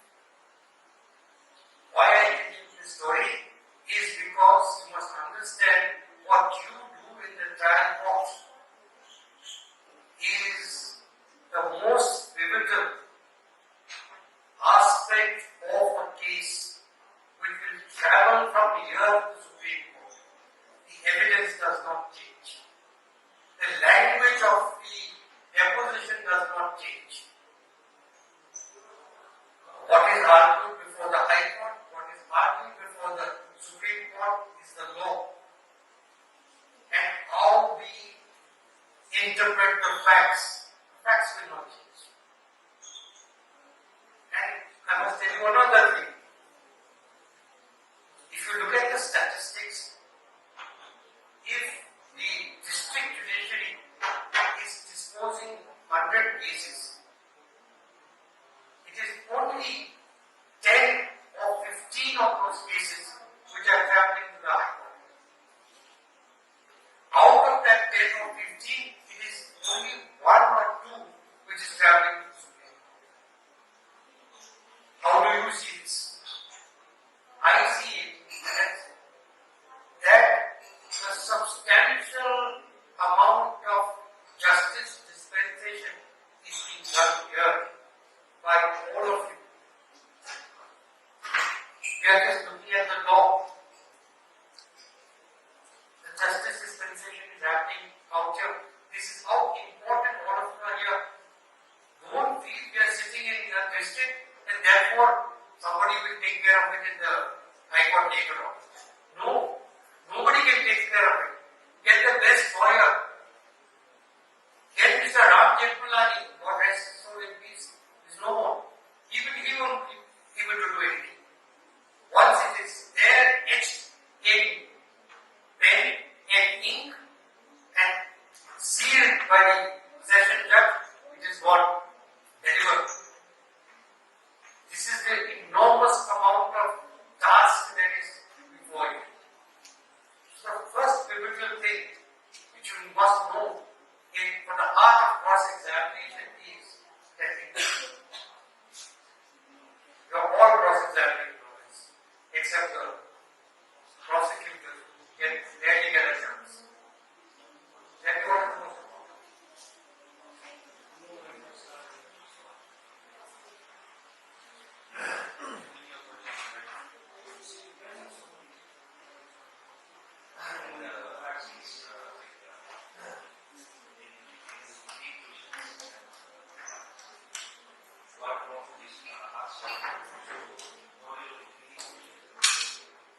One way right. To me, the most important thing is what not to ask. This I learned, as I said, the hard way. If you do not know what not to ask, you're not a good cross-examiner.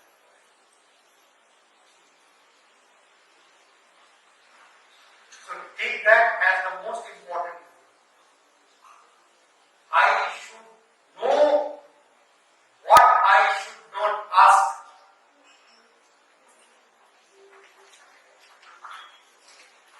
And what do you mean by this?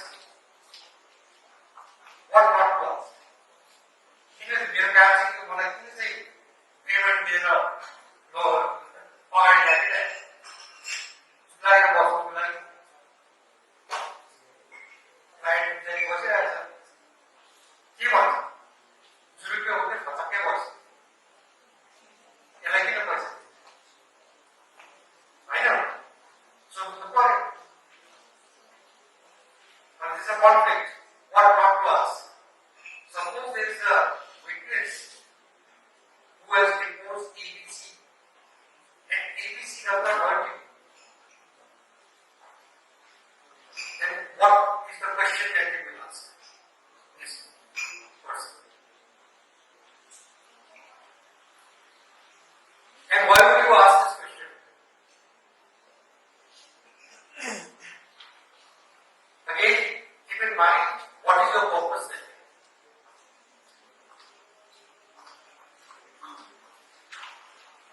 A lot of us have this habit at the audience. This is a terrible thing for a cross-examining lawyer. If you're looking for audience, you should be giving speeches in platforms as politicians. As lawyers, look back. Look at the eyes. Look at the eyes.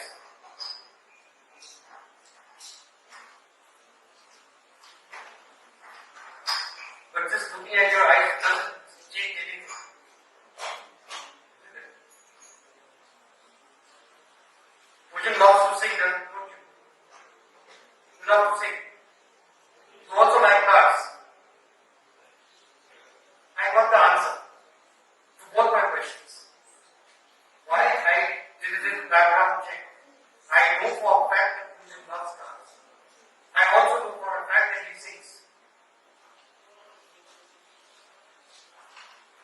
that background check.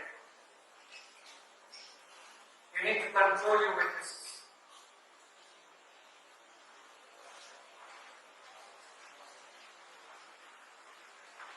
You're getting my point? Go study the witness. You know, in the American system, there are three types of lawyers.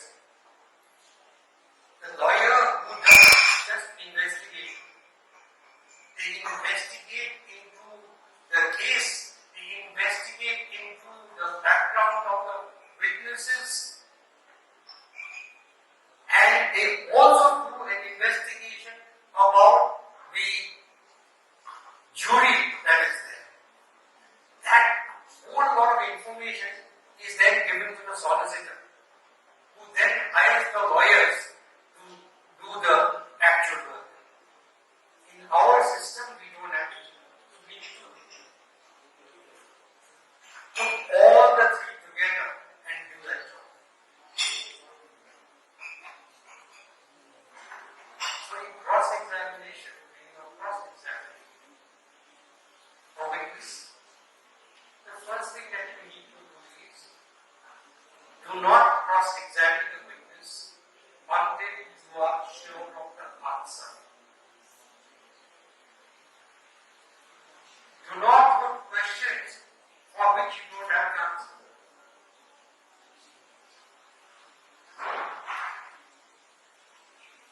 I do not know so many things about Buddhism. Right? If I were to ask him, what do you do? He may tell me one of the things that he does, which may be absolutely irrelevant. So you get a whole lot of answers, but you have not broken the ice.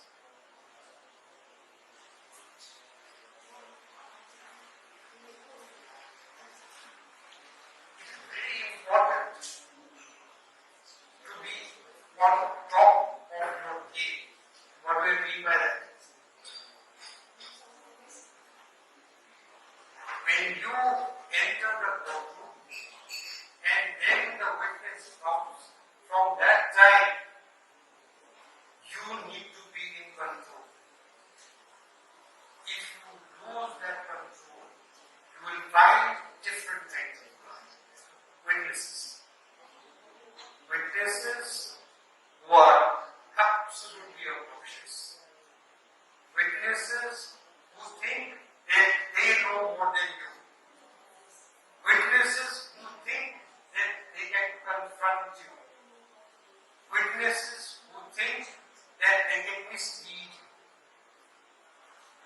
After that, it's your body language, your eye contact, and the mastery of the facts and the law, which is paramount. While as a drama, the first three things which I told you is how you project yourself is the drama. The last part, mastery of the facts and the law, is your weapon. Now, how do you master the facts and the law? Only by asking the right questions and getting the right answer. In a criminal case, the prosecution produces their witnesses. In a civil case, the plaintiff produces the witnesses. When you go into the courtroom to cross-examine the witnesses, how many of you ask one question? That is, why has the prosecution brought this witness forward? Or why has the plaintiff brought this witness forward?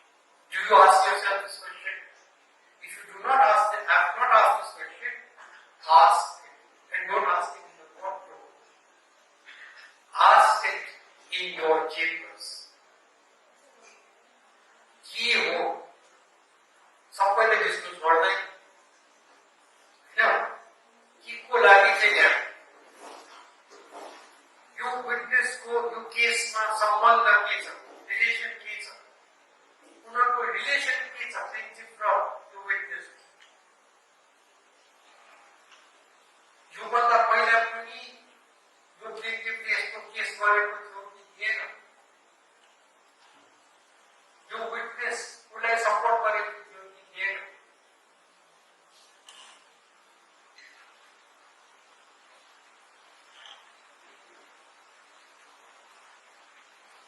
Ask yourself this question. Do you ask this question when you get into the cross-examination? If you are not doing that, get about doing it immediately. That will get you on top of your game. So, prosecutors, how many prosecutors are here? 1, 2, 3, 4. I told you about the role of a prosecutor. When you are presenting your case as the prosecutor, what are you doing? Are you doing your homework in the office, or are you doing your homework at home, or are you doing it 2 days in advance? And are you asking the right questions? It's a difficult task for the prosecutor because you can't do leading questions. So how do you put your role in it?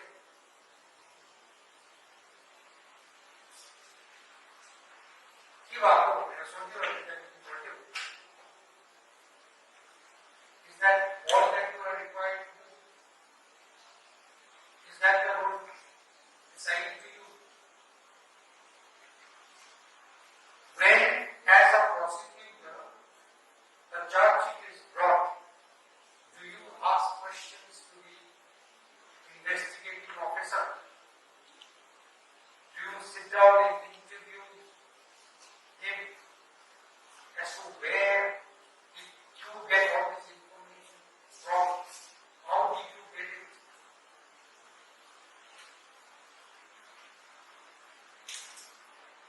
With your experience, witness को यसो statement हेर्दाखेरि साँचो बोलेको झुटो बोलेको जाता है होइन? तपाईको एक्सपिरियन्स यसो हेर्दाखेरि जाता है। सत्य भने त ठिकै छ, झुटो बोलेको जस्तो लाग्यो भने तपाईले के क्वेसन गर्नुहुन्छ? गर्नुहुन्न भने किन गर्नुहुँदैन? सत्यको साथमा हुनुहुन्छ कि काम गर्नु मात्रै हो? होइन, स्यालेरी त गभर्मेन्टले दिँदैछ। बाहिर resolutions. You are part of the justice dispensation program. Do you work properly? Don't allow innocent people to go to the gallows. That's a criminal offense. जानी यो innocent छ र तर Tashi फाइन गरेको छ पुलिसले, लु गएर 10 वर्ष कसरी छुट्नु त्यहाँ? सत्यको साथ दिनु परेन। जब देखि सत्य छैन भने त्यसमा तपाईँ भागेर सक्नु होइन, डिफेन्सले काम गरिहाल्छ नि, हामी चाहिँ ढाक्दैनौँ भएन नि।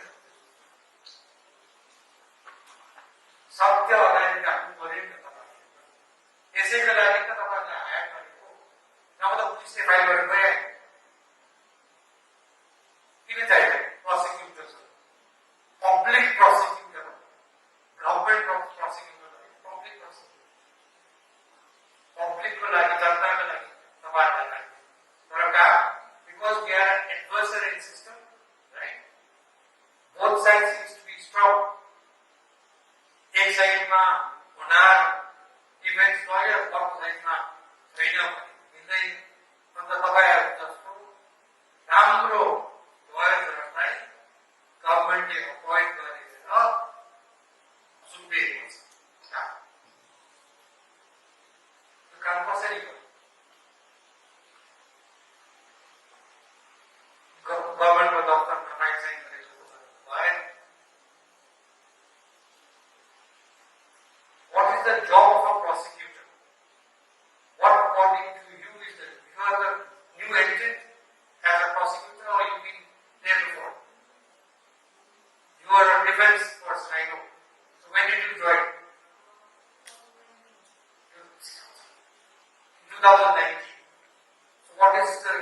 difference in the role that you see?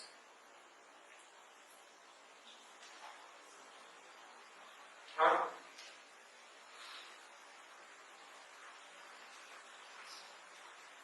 Is a difference.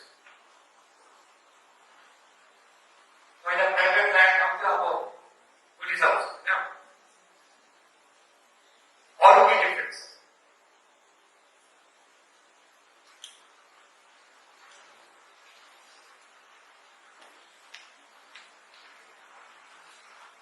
Just think open, free. Difference तो बोला है ना?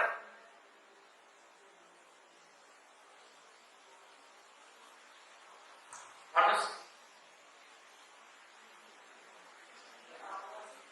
Earlier, when I was practicing as a legal counsel, it was very easy for me to conduct the cases. But now, after appointment of my APP, I'm having very difficulty because, like if you see the charges, sometimes we get nothing against the office also.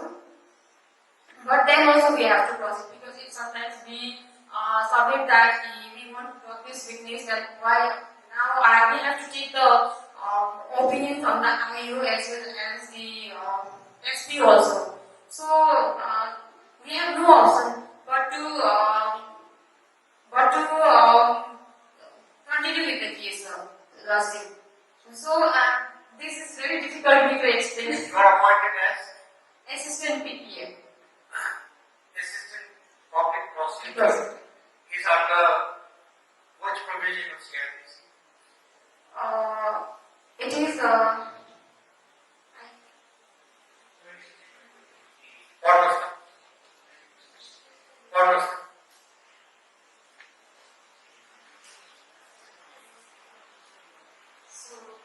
this is section 25, Assistant Public Prosecutors. The state government shall appoint in every district one or more assistant public prosecutors for conducting prosecutions in the courts of magistrate. And subsection A is that the central government may appoint one or more assistant public prosecutors for the purpose of conducting any case or class of cases in the courts of magistrate. And it says, as otherwise provided in subsection 3, no police officer shall be eligible to be appointed as an assistant public prosecutor. And 3 is when no assistant public prosecutors is available for the purposes of any particular case, the district magistrate may appoint any other person to be the assistant public prosecutor in charge of that case, provided that a police officer shall not be appointed if he has taken any officer shall not be so appointed. If he has taken any part in the investigation into the offence with respect to which the accused is being prosecuted, or if he is below the rank of inspector. So this is. So actually,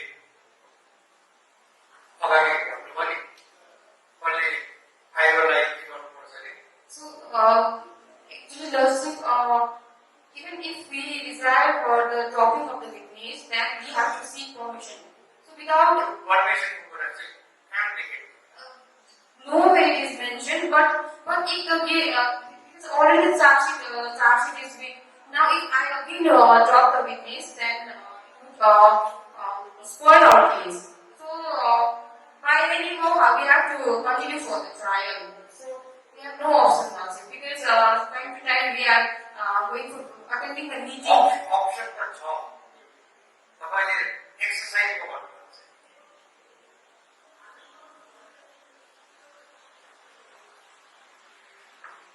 Why am I saying? Because you are thinking that you are bound by the instructions that come to you. Where is the binding nature of these instructions? From the IO. So it is very important to understand the different roles played in criminal jurisprudence.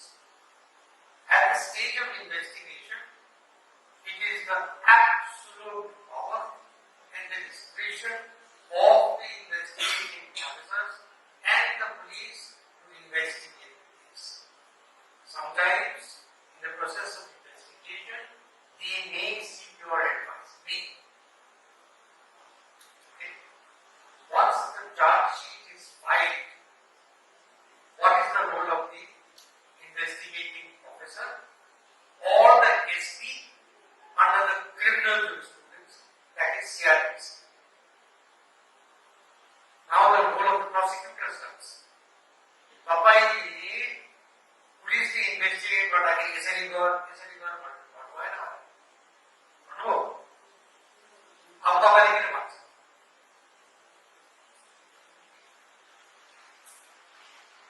you can be hesitant only in doing this.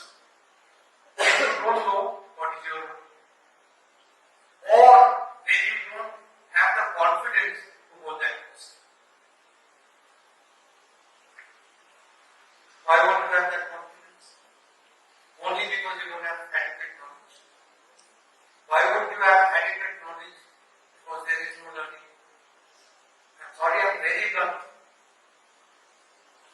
Knowledge का जीव पर्यंत ज्ञान हासिल गर्नु पर्यो ज्ञान हासिल गर्नु पढ्नुस् त्यहाँदेखि आफ्नो रोल बुझ्नुस् तपाईले बुझेपछि त यसले यसो गर्यो उसले यसो गर्यो भएन नि त डिफेन्सले पनि भन्नु पाउँदैन हाइको गाइडेन्स चाहिन्छ किनभने उहाँले इन्भेस्टिगेट गर्नुभयो तपाईहरु एउटै साइडमा हो तर जब कानुनी प्रतिक्रिया हेरेर तपाईहरुले डिसिजन लिनुहुन्छ केसको हितमा then nobody can interfere.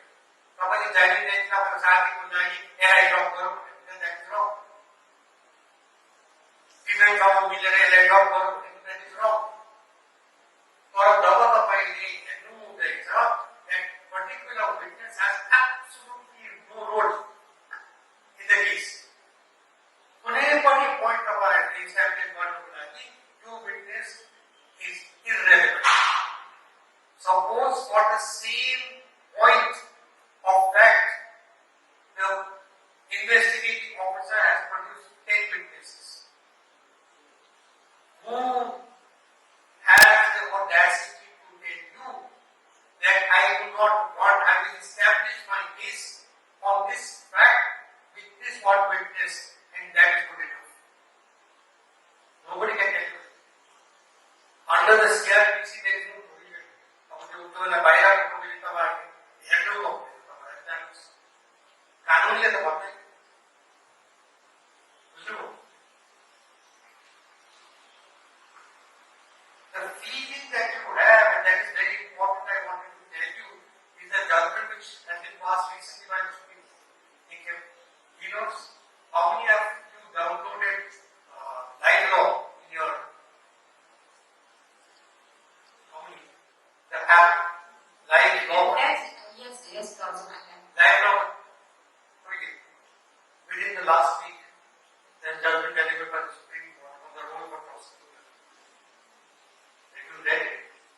No, yet, but I will go through it. Easily read it. Rapten importance, road business, कानून importance.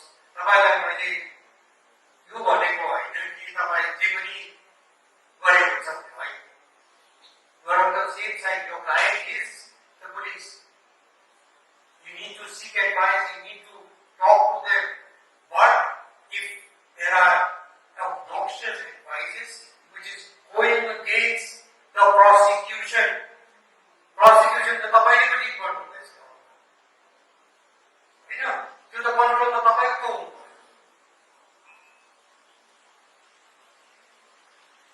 यो विटनेसले केस बिगार्दैछ भनेर तपाईले एउटा फर्म लिगल डिसिजन लिँदैछ र लिनुभयो तपाई एब्सोल्युटली स्योर छ तपाईले जे भन्नुहुँदैछ साँचो हो करेक्ट हो सत्य बोल्नु हुँदैछ राम्रो मान्छे भन्नुहुँदैछ र पुलिसले चाहिँ जबरजस्ती यसलाई गल्ती गर्नु तपाईले नै भनिदिनु सक्नुहुन्छ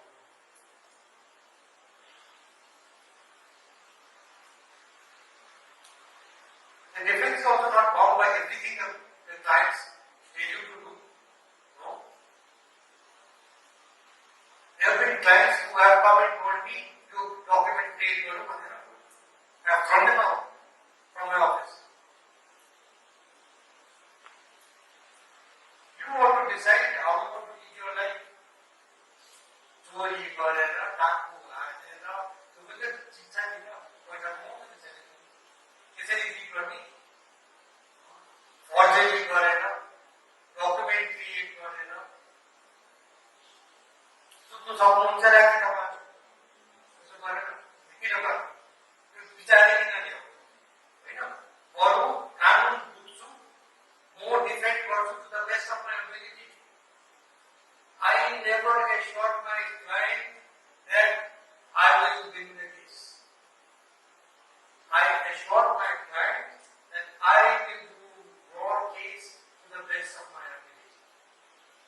winning the case was not dependent on me as a lawyer.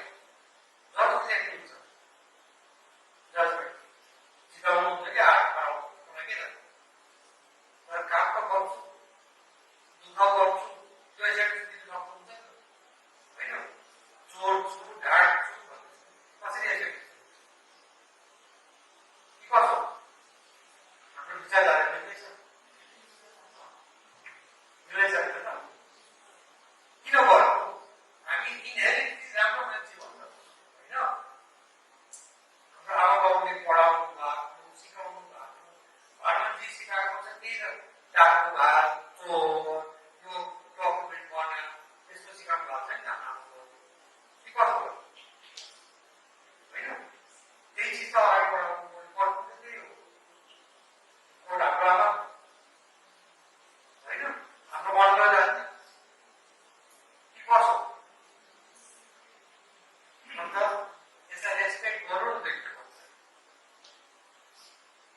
हम लोग कानून न्याय मान्यता क्यों न सत्य ऐसा क्यों न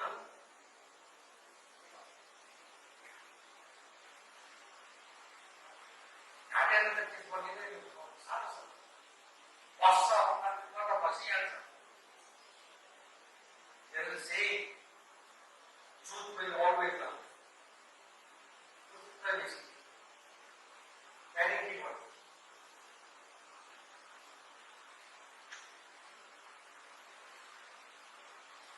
I was doing a cross examination of a particular witness I studied that witness I studied that case extensively the witness was a very senior officer. Therefore, well educated, knew the law, knew everything. And of course, knew the subject.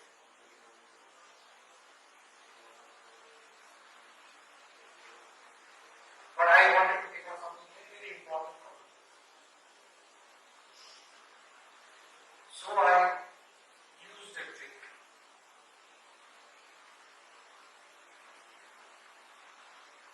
Nobody who is a human will, in the first instant, say that I did wrong.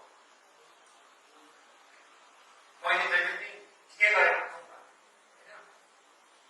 So I took a document which he had prepared and put that document to him. और तब ये जो जी ने की बात कर, ठीक और बात करना था.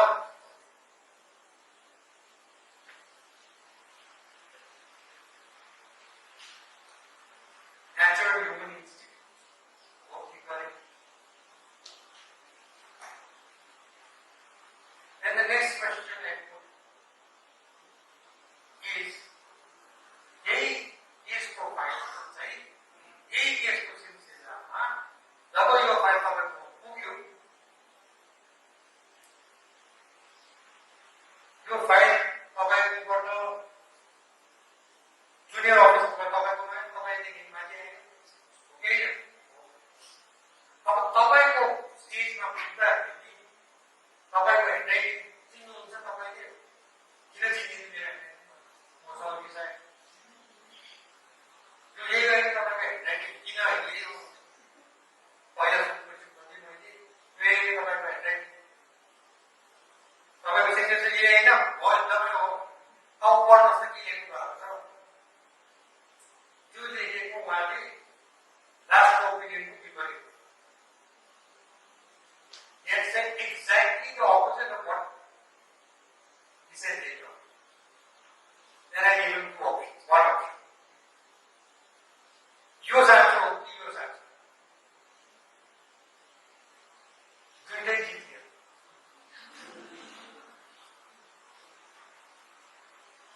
Why am I narrating this? To tell you that you should do your homework. You should know. You should be on the top of the game. And put questions for which the answers can't be against. And by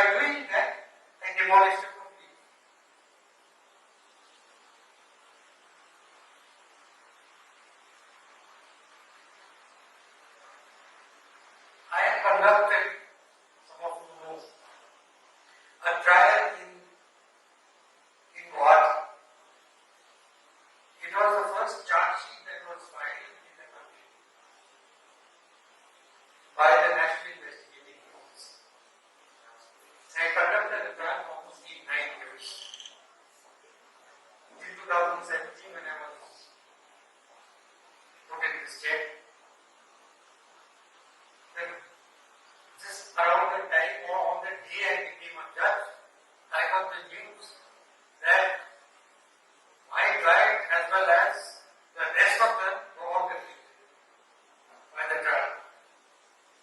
It saddened me that I've done 9 years of hard work and conducted a trial with all my soul. But I have become a judge, there is nothing I can do about it. I depended on the others then. What about it? Appeal was filed before the Supreme Court, before the High Court. This recently, the division bench passed a judgment in which he is acquitted of. Even as a judge, I felt proud of the fact that I conducted the trial myself. But in that trial, it was something to do with terrorism. The allegation against my client was that my client was contractors. And there was an allegation of defalcation of money, huge amounts of money, defalcated through the process of tender, used for the purpose of terrorism. That was the case. The NIA had produced several witnesses, including a particular person.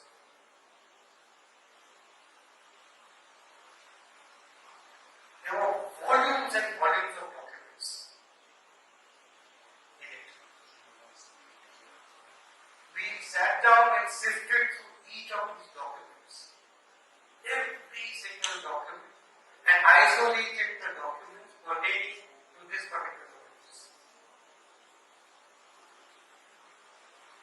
The NIA had filed documents relating to his backgrounds in huge volumes. I studied the accounts extensively. And then I asked my client to give me every information that is possible that you know about this particular case. I googled, went into the net and found out another set of information. I made an entire file for this particular witness. All about the truth, nothing false. I isolated the statement of accounts pertaining to that period in which the allegation was made. I realized that he had made huge amounts of money during a particular period in which his brother-in-law was being paid. These are information which I gathered beforehand. So when I went into the courtroom from Sikkim to the trial court in Guwahati, I landed by the afternoon flight. I had requested for an afternoon session in the trial. Went straight from the airport there, and the witness was there. I asked about 10-15 questions. The effect of that question was that he went to the extent of admitting that he had committed the crime for that particular reason. He had no answer to the huge defalcation of money and the huge amount of money that he had withdrawn at the time of the incident happened.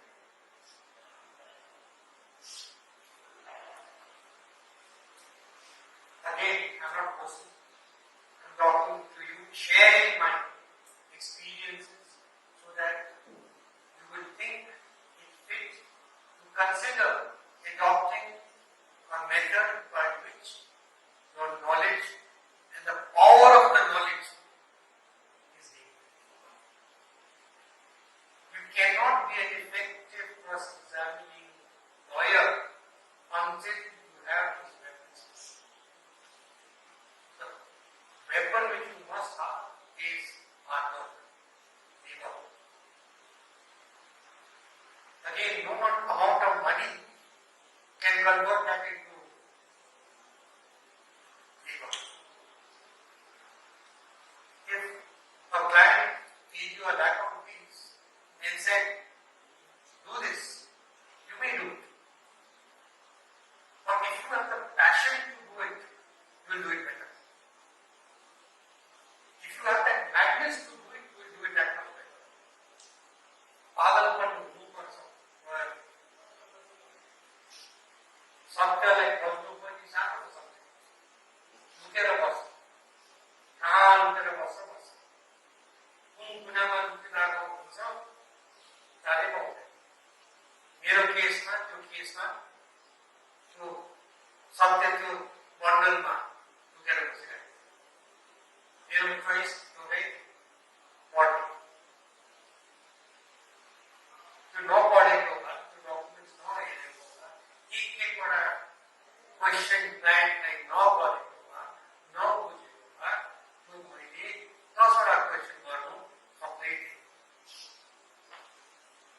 जब तीन होता वकील जब तीन आपको वकील तपाईँको अंग्रेजी राम्रो तपाईँको नेपाली राम्रो तपाईँ शुद्ध बोल्नुहुन्छ क्लियरली बोल्नुहुन्छ तपाईको स्टाइल राम्रो छ कसरी गर्नु जब फ्याक्टै थाहा छैन हामी स्टप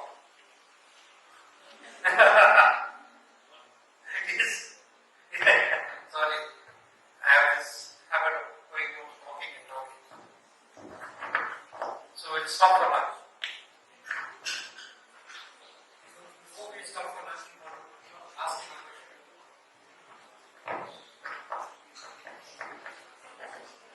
Yes. Well, 3 questions. Yes. First 2 questions are related to FIR. After FIR, the complaint has been filed with the police, can that FIR be quashed after the High Court of Justice? And my second question is, even after filing charge sheet also, can we quash the FIR and the entire charge sheet if there is no proper investigation done or there is no incriminating evidence against the accused?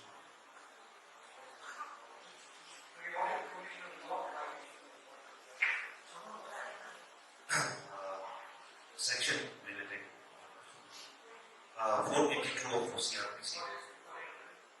That is crushing of public.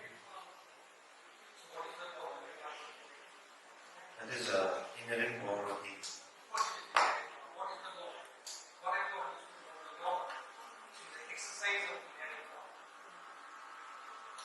I mean,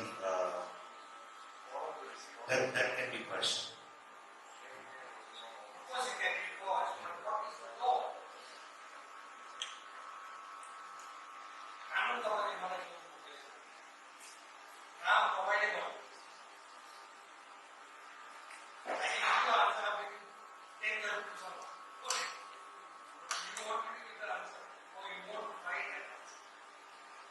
I want to know the answer. It's easy to get the answer. Judge will say, look at that.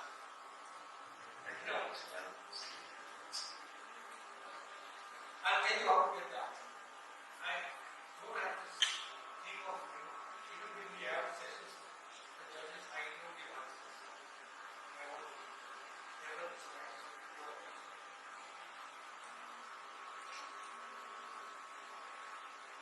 Is the inherent cause.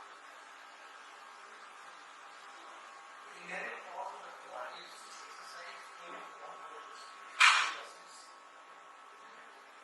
It can't be exercised for doing injustice. That is very clear. What is justice? Why do you want the fact? Why do you want justice? If you want the FI, because there in the FIR, reading the entirety of the FIR, it does not take out any of this. Will it be doing justice by quashing it, or will it be doing justice by allowing it investigation? What is your answer? There is no allegation or no evidence of this nature. Mr. Pujan Bhatta was walking in the streets of Delhi.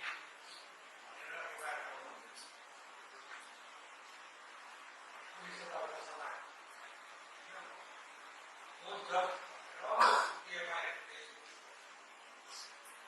Justice Pleading. Your idea of justice and my idea of justice same. It's better to talk. That's the simple law. You need to make of the case. There is no problem. And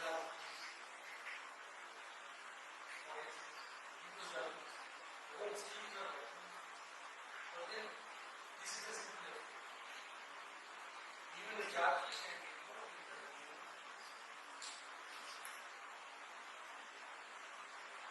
My final question is related to the case which I also was before. Umesh Agarwal versus Suresh Agarwal regarding the admissibility of the documents. That was a written statement filed in the previous case. Whether in that case that was admissible. no, it is not a question of admissible or not. The question that I raised before the High Court was what is admissible? What is admission? We also urge the High Court to appreciate that every kind of admission cannot be considered at that particular stage. If you are to test the veracity of an admission, then you can't do it. There are different types of admissions. Admission is in a higher way. This was definitely not an admission.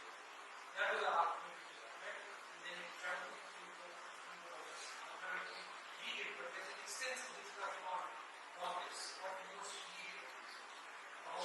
Don't question me any further. I've given you the information.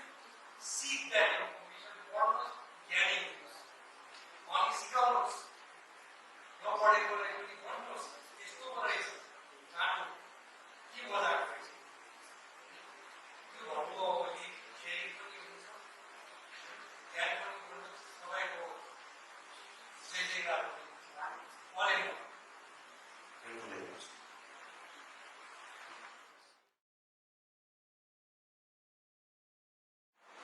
Before I begin, let me confess, I have not tried any commercial or a court case on merit so far.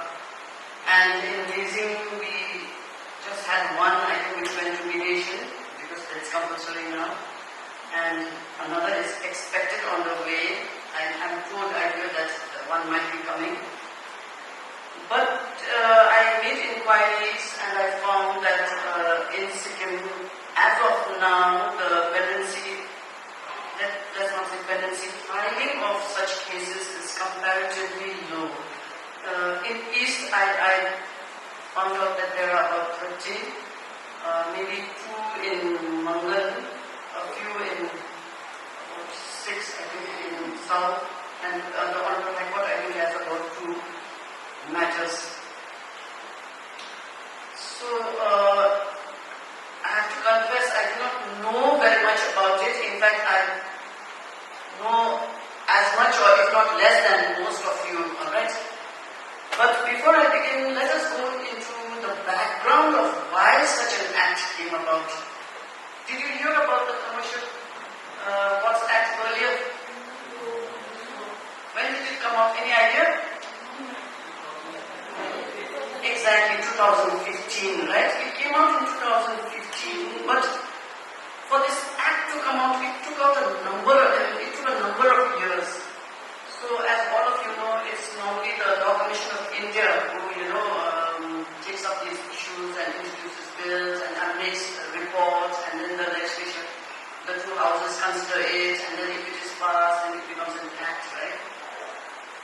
Now, this Commercial Courts Act, the reason why such an act came about was because in the 90s, India economic policy went through vast changes. I think most of you know, no? And what happened? There was a lot of privatization, globalization, So, lot of commercial activities began. So when commercial activities begins with privatization and liberalization, the government used to control everything. Now everybody was getting licenses, commerce started,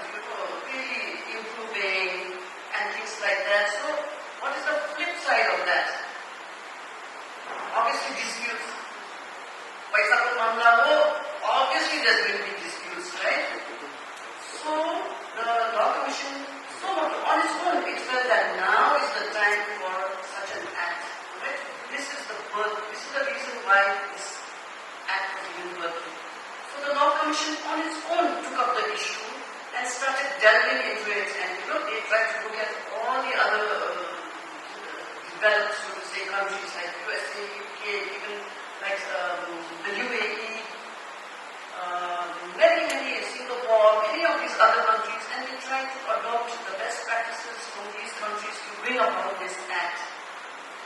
And finally, so what happened? They brought up this Commercial Courts Act, but at that time, it was not the Commercial Courts Act, it had a very lengthy name. It was called the Commercial Courts, Commercial Division and Commercial Appellate Division and High Courts Act 2018. So that was quite a mouthful. And basically what that act did was, it just confined such commercial matters to the higher court, because the cutoff, the amount for a matter to come to be eligible to be considered as a commercial case was above 1 crore. And then after they brought up this act, they found that it was not working. It did not give the expected results. The work was very slow. Because what was the objective of this act? Any ideas? What was the objective of this act? Very good. Exactly. Alright. So what had happened was that, India is infamous, so to say, for our mind-boggling dependency numbers. So in the international scenario, it is considered one of our embarrassing points, because India, the image is that the legal system in India is not efficient. They don't dispose matters fast, and even in the ease of doing business index, have you heard about that? The World Bank, they have an index where they show ratings, rankings of countries who perform well, So India, it was very low in that ease of doing business index, right, of the World Bank.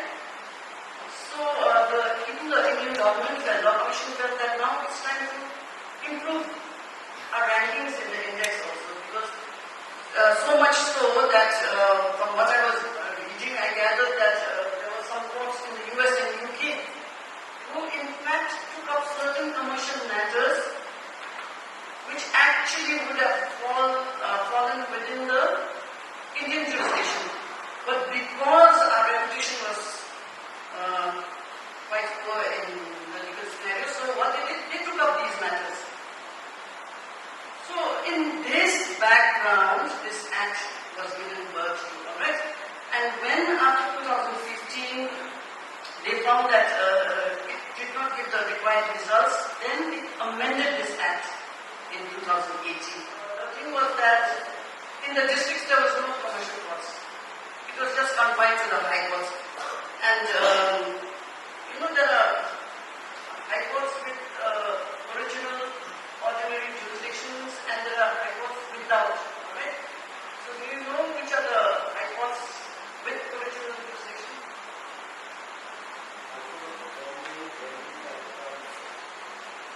And Himachal.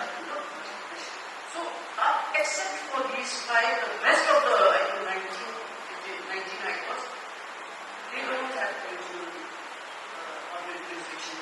So they needed to bring about this change. So that is why, first of all, they changed the nomenclature, title of the act itself. Okay. Then they created commercial courts at the district levels also. Apart from the high court levels, they created divisions in the high court level, then at the district court level also, and in courts below the district judge also. Alright? So from 3 lakhs, it could go up. And then the pecuniary jurisdiction, so to say, would be specified by the government. Now in Sikkim, I think you know, no? We have notifications. I'll start with the High Court, alright? So this is a circular which says, all matters involving commercial disputes of any value, including high value disputes exceeding 500 crores, will be listed before the division bench comprising of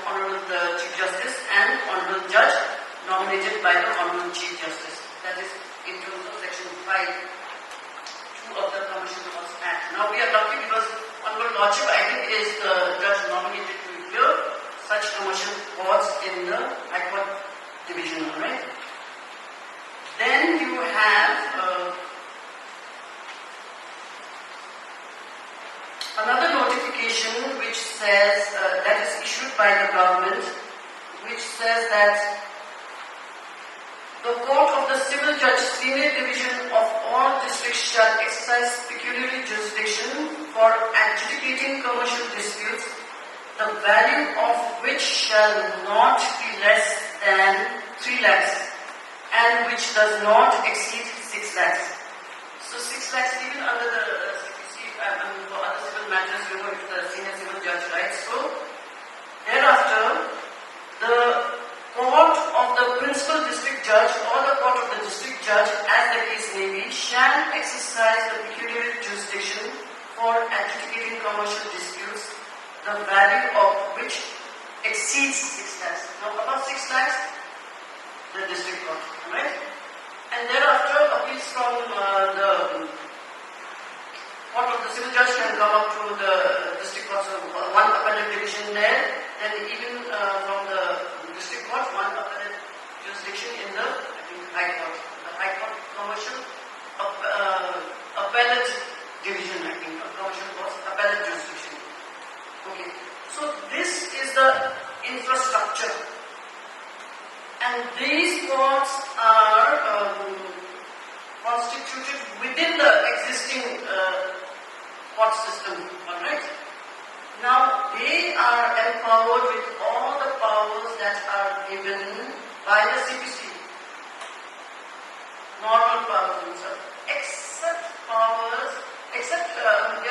for cases where the civil courts themselves have no jurisdiction. Where it's barred, alright?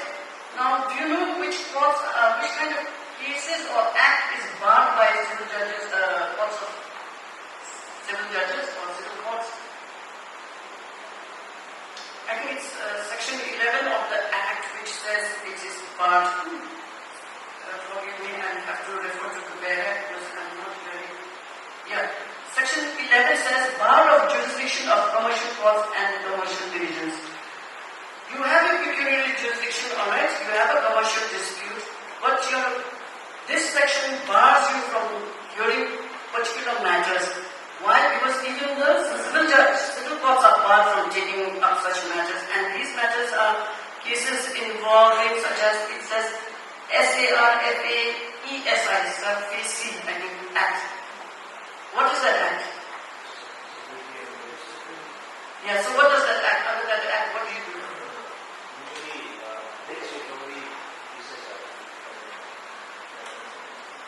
Not that, yeah, probably, but under this Act, the basic, I'm not going to the details, the basic thing is that under this Act, the banks and financial institutions, they are permitted to auction assets of, defaulting creditors. Here, courts have no say, civil courts cannot interfere. Here, even the commercial, you can't go running to the commercial court and say, being a defaulter, saying like, oh, my asset is getting auctioned by such and such, because Section 11 will probably bar it. Now, of course, there may or may not be grounds for such thing. That is a matter of litigation before such courts. Right? So, apart from this, now we come to the crux of the matter. Establishment of courts, the background as to why these courts came about. Now, what kind of cases can these courts do? This you'll find a very exhaustive list is given in the definition. Always you'll find all the small paragraphs in section 2 which gives you the definitions. No? So at 2C, you'll find the definition of what constitutes a commercial dispute. Under this, you have 22 specific, it's very specific, this definition. You have 22 kinds of cases, disputes, I won't say cases, kinds of cases which can be identified or which can come under the umbrella of a commercial dispute. I won't go through all of them because that's 22, but the general, I think most of the cases before us would involve ordinary transactions of contracts of commercial nature, then agreements relating to immovable properties used exclusively in trade and commerce. So that is in 2.7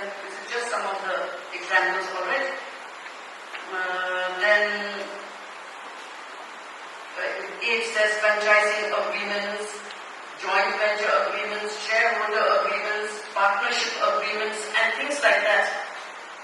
Now, a lot of the cases that come before the courts, the question is it a commercial dispute or not? Isn't it? So here a lot will depend on the facts and circumstances of the case. I think we cannot just one line by looking at it say like, oh, it is not a commercial dispute.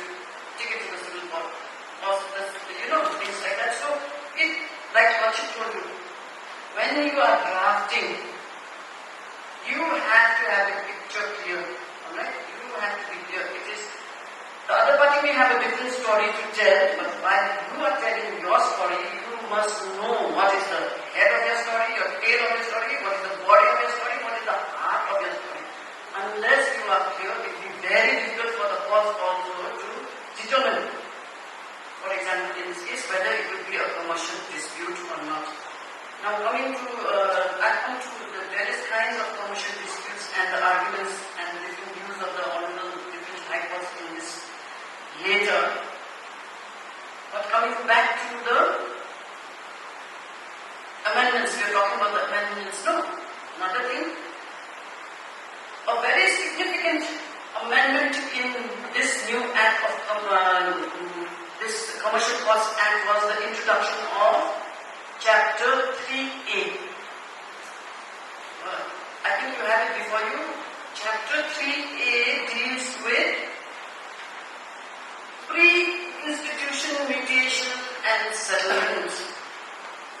Now, under this act, it is compulsory before you go to the court, before you go running to the commercial courts, you have to go for pre-institution. The chapter head itself will tell you pre-institution mediation and settlement.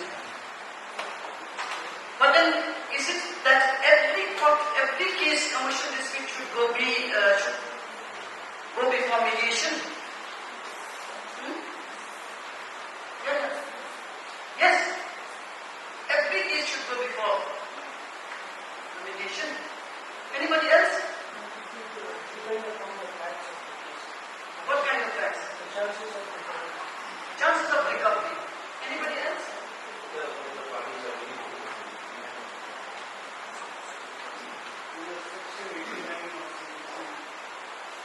Do you have the act before you? Anybody? Would you like to read 12A? Section 12A.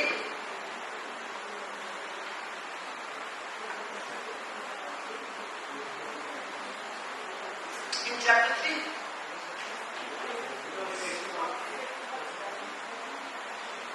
No. 12A says, let me read it out to you, alright? Pre-institution mediation and settlement. It says 12A1. A suit which does not contemplate any urgent interim relief under this act shall not be instituted unless the plaintiff exhausts the remedy of pre-institution mediation. So here is the key. It is not that every case will have to go to mediation, alright? A suit where you need immediate relief, it's an urgent matter. Mediation, Gari versus what happens? The purpose is not lost, isn't it? If it's really, really urgent, then you need not go for institution mediation. You can rush to the courts for relief because that's where you have to go, otherwise where else will you go? Isn't it? But where there is no hurry and where you know that you have the luxury of time and there is no such urgency. No urgency means you have to go for mediation. And in this, I think your lordships had, there is a ruling of the Hon'ble High Court in one matter where they have said that you go for, now that the Commercial Courts Act has been enacted and enforced in the state of Sikkim, you have to exhaust this remedy and you have to comply with 12A before you go to the commercial court. And that if it is of a commercial nature, if it is a commercial dispute, then the civil judge or the district judge cannot hear it. It has to be tried by the commercial court established in that particular district, and that case is MS Thomas Enterprises and others versus MS Gyalshing Breweries Limited and others. Alright, so this is the judgment. I'll circulate it to you because I think so far this is the only order in this regard. As of now, we expect more. I'm sure more will be coming, but as of now, this is the only case. And I think the matter is, I made inquiries, the matter is still in mediation in South, I believe. Now, so they have, so we understand that there's no urgency in this matter, so they are bound to comply with Section 12A of the Commercial Courts Act. If it is not successful in mediation, then the option is always there that the matter will be taken up by the commercial courts. Alright, so this you have to be clear. Unless there is agency and emergency, don't rush to the courts. Otherwise, if you do, what happens? The whole purpose of establishing these courts are defeated, isn't it? Because every other small commercial dispute will be rushing to the courts. So after that, then basically this is these are the main features of this act, because the act is basically very short. We have just 7 chapters. The 7th chapter deals with miscellaneous matters. The 6th chapter deals with amendments. The chapters that you all are that is of more concern to us is up to chapter 3, and because chapter 5 is regarding transfer of pending cases, because all the cases in arbitration which are of commercial nature, under 5 they are specified as to the need to transfer these cases, alright? So there also there are different categories of cases where they need to be transferred, but for your interest, these are the main chapters that you can deal with. Now, you were saying, we are lucky in that one case came out and it was sent for mediation and it was successfully mediated and both parties were satisfied. Alright, it was a commercial dispute. And why was it a commercial dispute? They decided it was a commercial dispute. Can you tell us why you decided it was a commercial dispute and under which provision of 2A? You can sit down and share your experience with everybody.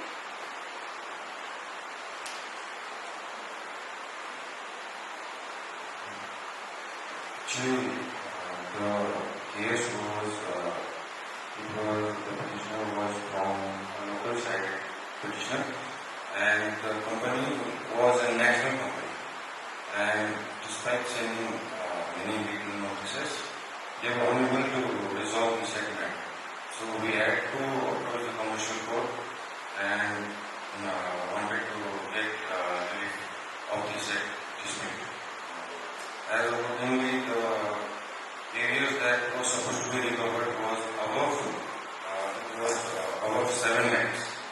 So the jurisdiction that we were told was only the district court was able to do so, but the amount that was to be paid was only 5 lakhs. So accordingly, we had gone to the commercial court, and accordingly it was mediated and it was resolved.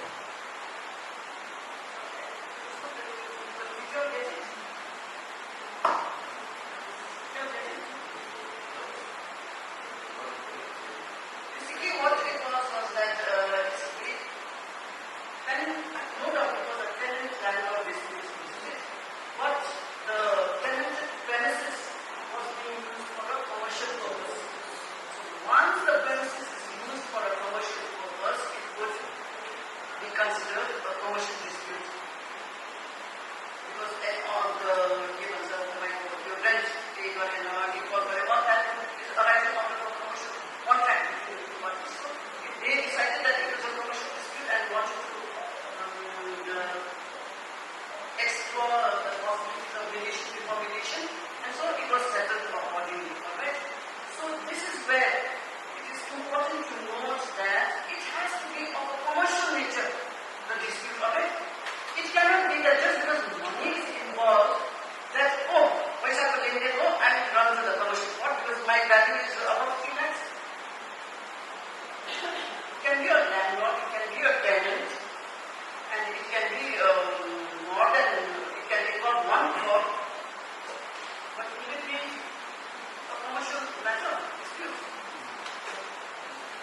bar members, very close.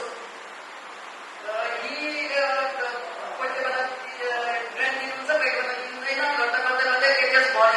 maybe not 1 crore but 3 lakhs. What did he do? Legal company, civil court, Which people? before the district service. In what capacity? Because that is just a ordinary rent areas between the landlord and tenant. What did the rest of you say? What did the rest of you say? Are you all in agreement?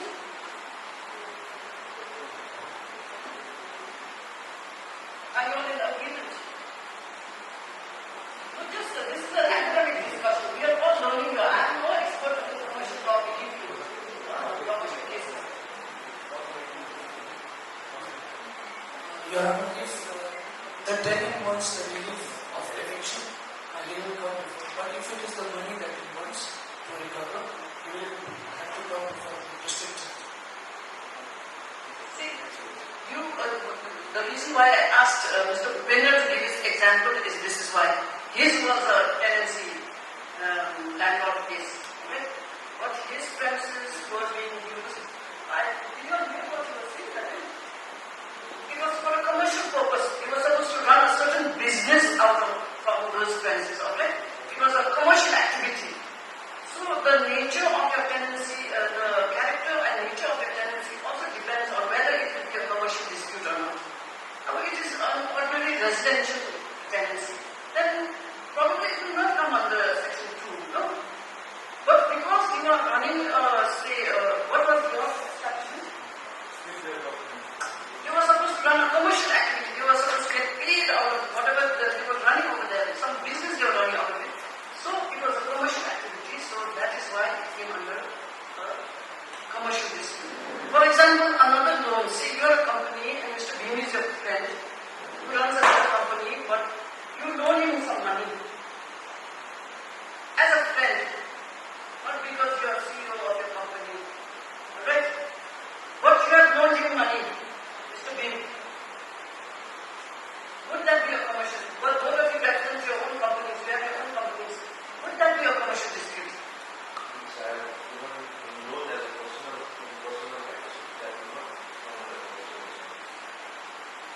Do you all agree?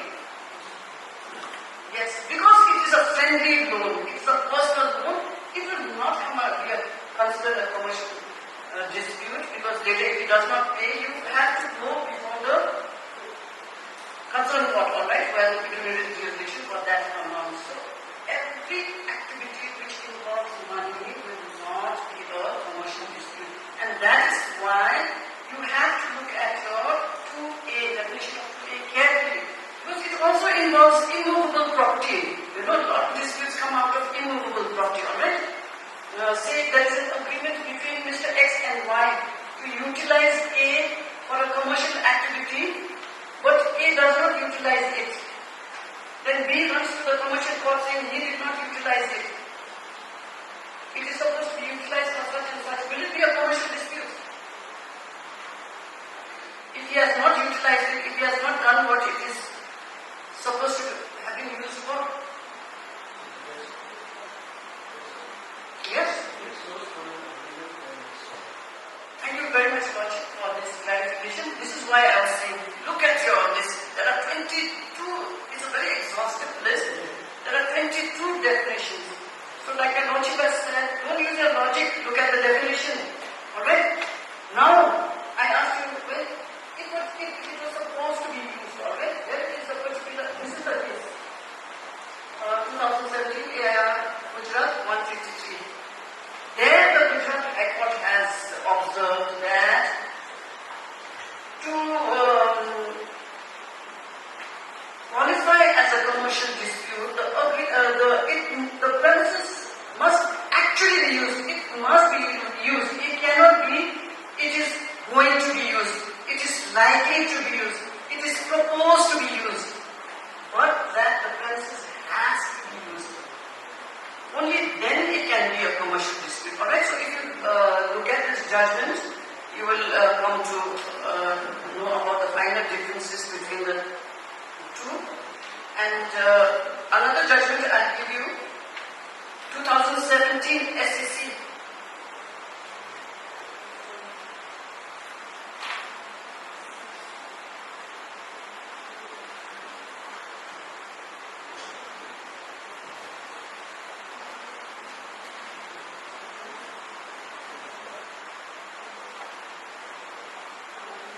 This is also another interesting judgment which deals with recovery of rent and the security deposit and things like that. Now, if you read this judgment, you will know whether such cases of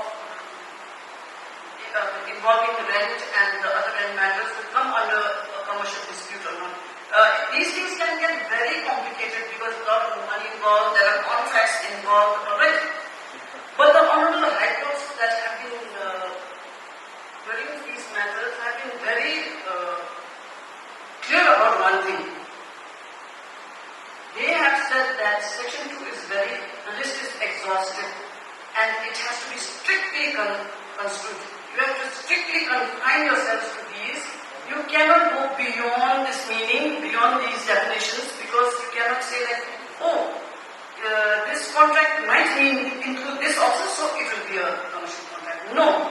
It has to come within the umbrella of Section 2 and these 22 definitions, because they have said that if you open the doors of these commercial courts too wide, then what happens? The whole purpose is defeated of having these commercial courts, isn't it? The whole purpose of setting up these special courts, the Law Commission preparing so many reports, going into such lengthy discussions, putting in so many years of studies in taking out this act would have been a waste of time, because if you reduce these commercial courts to the same condition as the other civil courts, then there is no difference. Then it's as much as setting up another infrastructure of civil judge, district judge, high court with the same peculiar jurisdictions. So that is why I said for you, before you set out your pleadings, look at Section 2 carefully. See under which of these definitions your case will come into, because now many of these cases, I feel many of your cases might come under commercial disputes, because you have lot of companies coming in, lot of other people entering all the districts, so many new business ventures, partnerships coming out, so many new entrepreneurs, youngsters, and nowadays this is off the track, but the young people are so enterprising, so many entrepreneurs, so many having their own businesses. Now all this is going to give birth to a new breed of litigation. And many of these disputes might fall under commercial courts. So that is why it is very important that you look into these definitions. And also because apart from these immediate physical contracts, the commercial disputes, it also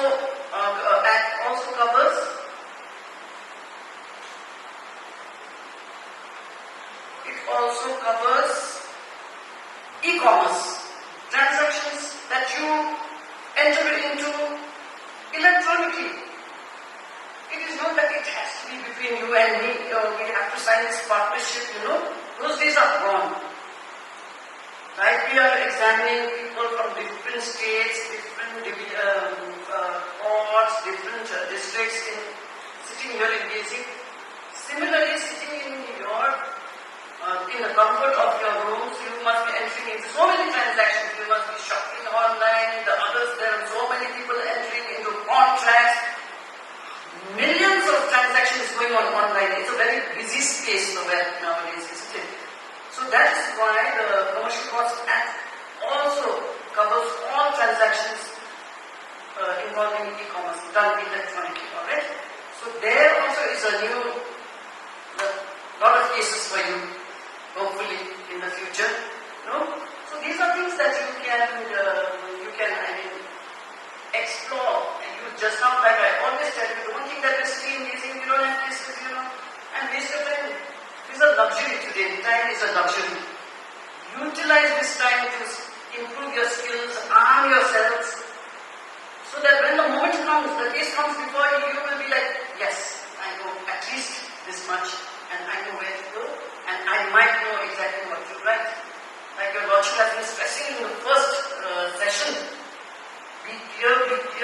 your story correct first. Then go and attack the other person's story. But if you don't have your own house foundation strong, then you cannot go and strike at the other person's brick wall, because in the process yours might collapse, isn't it? Putting it very simply. So basically, I will not take up much of your time, because I think this was just put in, by the way, by SGA to, fill in the afternoon, but also because this is a new field, and because you all might be coming up with certain cases that fall under this act. So if you have the basic knowledge of what the Commercial Courts Act is, you might be in a better position to file your matters. So before I end, I'd like to take this opportunity to thank, although there's a vote of thanks, but I want to do my share of thanking SGA, because I'm really today I feel a great sense of pride and achievement also, because I'm so thankful to SGA, and especially to your Lordship and Mr. Rapten, for you, all of you know the conditions under which they had to travel yesterday. It was a day full of anxiety for us as to whether they will get through, they won't get through, will they get stuck, will they not get stuck. And despite such a stressful journey, their Lordships, in fact, at one stage, to tell you, I had proposed to the director, let's postpone it. It's too risky, the road conditions. But the Lordship said that no, it's scheduled, and so we must do it under us. So all of us must be really thankful. And I sincerely am so grateful to SGA and to Lordship and to the resource person for coming all this way, and especially for doing this for our bar, because this is empowering you in a way, It's so important, because this is not everybody, no other bar will get these kind of opportunities. And believe me, none of the states will do such a thing like this. So that is why I'm deeply grateful to SJ, Director SJ, all the technicians who have taken the time to come, and especially to Lordship and our resource person. Thank you.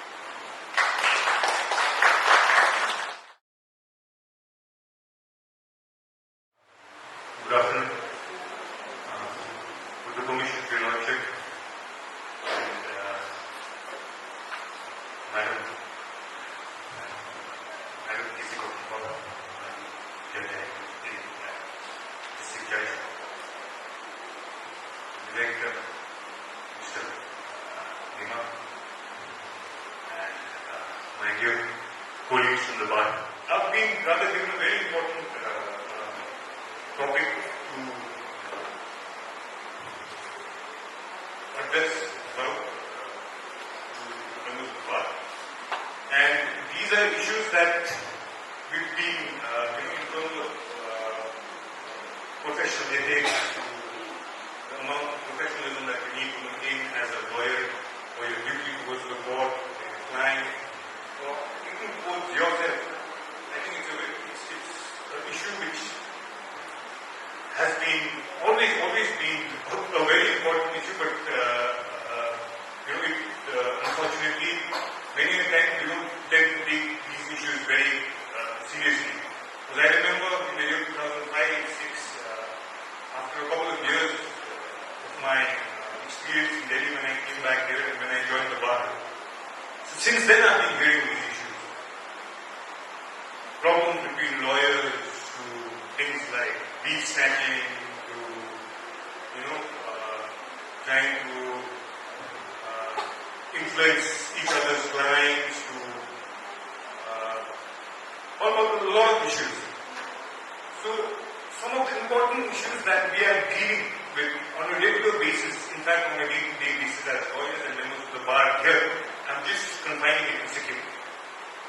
So I've compiled, I think it's there in there's just a 12-page thing that I've compiled, and I've shared it with the director, sir, and he's put it in this compilation. It's annexure 3.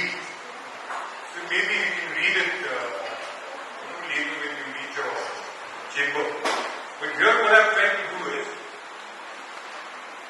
I've tried to put in a couple of judgments related to the situation, daily situation that we we've been facing as lawyers here in terms of, when we talk about professional ethics, your duties to the court, etc. Do you have that?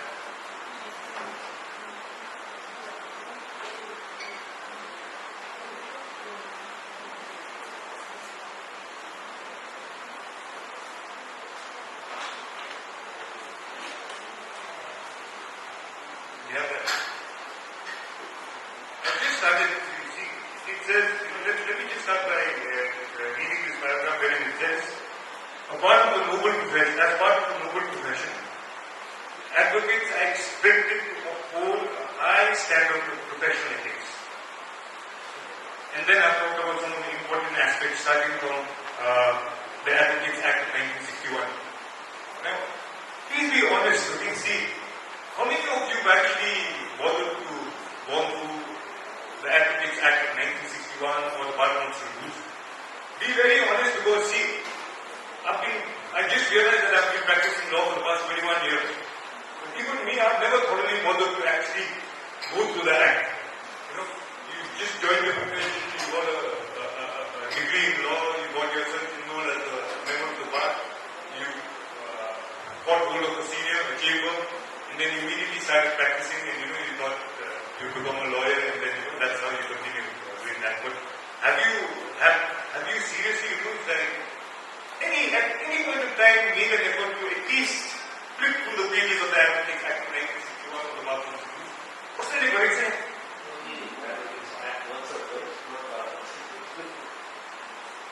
What's the difference, right? So this is one of the most important legislation that actually in terms of you can say guidelines or rules made for lawyers actually. So even in terms of Barfungpa rules, see how you want to be conducting yourself as a lawyer. But the saddest part is we never bothered to look through it. It peacefully took whether I myself, to be very honest, 21 years, very years.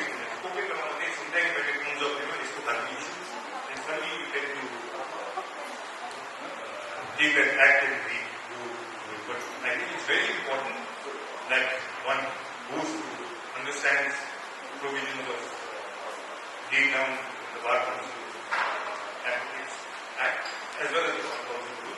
And I think it's very important that as seniors and juniors join your chamber, the first thing that I realize that we need to do is, because to tell the fresh lawyers to at least go through this and to sit with them and make them understand the basics of how you should conduct as a lawyer. In terms of setting the ball rolling, guide them to be good lawyers. So I think as seniors, we must strive to do that because I don't think any of the chambers actually does that, saying that advocates, the only person that I remember in their lordship was a lawyer back then. So I've only heard from his lordship mentioning about the Advocates Act and insisting that lawyers go through it. And I remember at some point over I think your lordship had even ordered for a bulk of the Bear Act and distributed it among the members of the bar. But I don't know if any of the seniors there, Puja or Satike or VP Sir or even Puja for that reason, has ever advised your juniors to go through the Advocates Act, Barfungpa rules, the C rules which governs you and how you should be conducting yourself as a lawyer. Very simple example. I want this to thank because I myself I haven't done that before. But I think that's the most important thing to do. Now when we get, I will take you straight to what the Barfungpa rules say, and under Chapter 4, Chapter 2 of the BCI rules, the duties of advocates have been listed out, and they've been divided into 4 subparts. Duty to the court as lawyer, amongst others, it includes what does it? Maintaining dignity and a respectful attitude towards the court. Number 2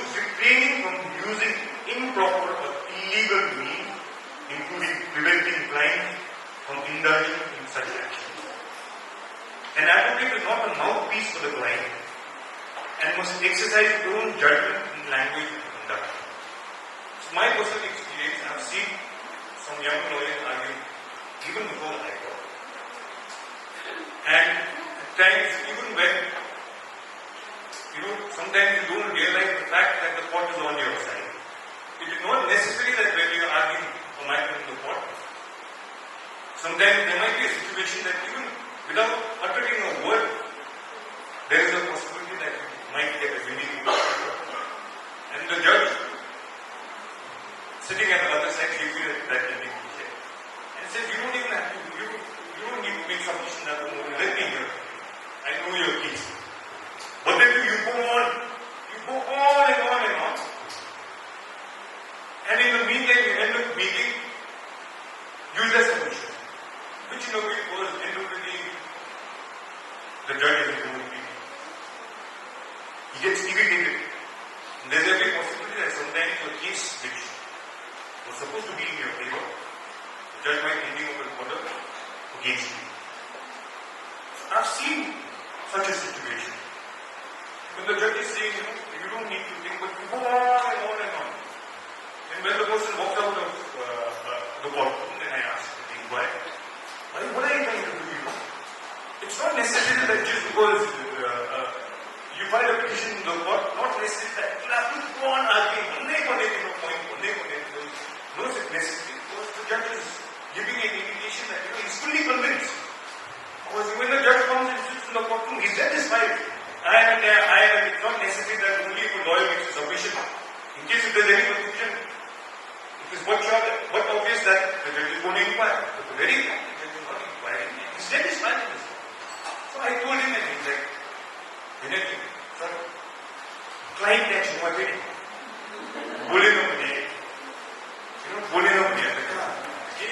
So I can understand sometimes, the client doesn't understand. The client sitting in the back will think that if a lawyer doesn't speak, but as professionals, it is your duty to make the client understand. But not to satisfy the client, be a mouthpiece of the client, and then end of the day, end up offending the client. It's not just one instance, but there is waiting for these kind of situations. Therefore, an advocate is not a mouthpiece for the client and must exercise its own judgment in language and conduct. The duty to not appear for a party if the advocate is part of the executive body, management, except as amicus curiae or pro bono for the bar council, incorporated society or bar association. Obviously, that I'm sure everyone is aware of the fact that if you're a part of any organization or any institute that is a party to a litigation, then you cannot be appearing in the court. An advocate should not act or plead in case where he has pecuniary interest. I'm sure I don't have to explain. Wherever you have pecuniary interest, you cannot put it in appearance. It is clear. Duty to the client, among others, it includes. An advocate is bound to accept briefs at the place he practices at fees consistent with his standing at the bar and nature of the case, except in special circumstances. Now, if you see, when we talk about fees, a standard fee of fees, when you're saying that a lawyer who's been practicing for 5 years is entitled to 10,000 rupees, 5 to 10, 20, 40, 50, whatever case. Therefore, random bits, I might have 21 years of practice, but I might be charging 1 lakh for a litigation in the High Court. Pujan Deo might be charging 5 lakhs. Johnson was charging 10 lakhs. This is what's happening. But as lawyers, I think in a small case like Sikkim, I don't know whether you agree with me or not, but from my personal point of view, as well as over the years that I've experienced, sometimes I think we've got to try and fit into the shoes of that particular client. Many a times I see that, especially in bail matters, even if it's a simple case of assault, the kind of fees that we're charging is exorbitant. I think Sikkim will become one of the most expensive. Actually, legal, it's one of the most expensive. When you compare it with basic assembly or that, I'm not saying like don't charge it. Obviously, for you, many other times, I think as lawyers, you've got to have that human approach as well. And even on humanitarian basis, I think we should consider not be too exorbitant. I see it's like when I initially started my career as a lawyer in Delhi, I started for the human rights organization that was called in Delhi. And basically, my job was right from 10 I used to go to the court in North Delhi. It was known as the Beggars Court. It was every day beggars were being arrested, and in the name of beggars being arrested, most of them were daily wage laborers from UP, Bihar. And when they had work, they used to go to their workplace. But when they had no work, so they used to sleep outside the temple, Mandir to buy prasad, and they used to go and be on the line and then take unnecessary money. But the police, Delhi police used to come and arrest all of them and charge them on Bombay Begging Act. Bombay Begging Act. And so, we used to call that the Beggars Court. So every day, my job was to go there and appear for them. And then as soon as I'm done from there, I used to go to the trial court. And from the trial court, on Monday to Friday, I used to go to Bihar jail. And I was allotted jail number 4. So I could enter right into the barracks, provide legal assistance to people who need lawyers, because unlike here, the State Legal Services Authority is very active. All the lawyers are active. But then, State Legal Services Authority is called NAMA. It's like, the lawyers don't give proper services. So Legal Services Authority is called NAMA, where you go to the jail. But the intention is not to meet the client who's been assigned to you to the State Legal Services Authority, but to build connections and see that you get more clients in the jail.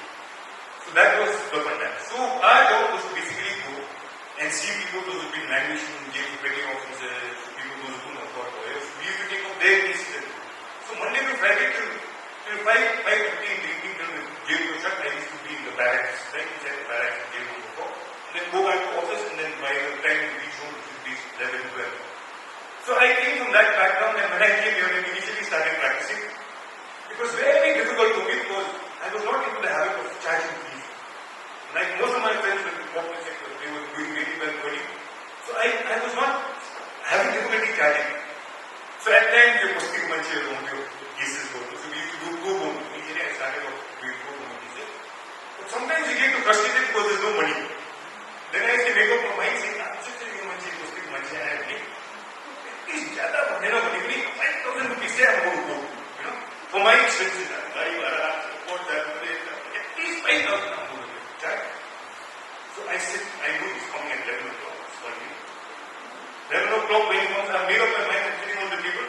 I'm just at 5,000. It's just very happy, I will tell you when I charge. I'm sitting.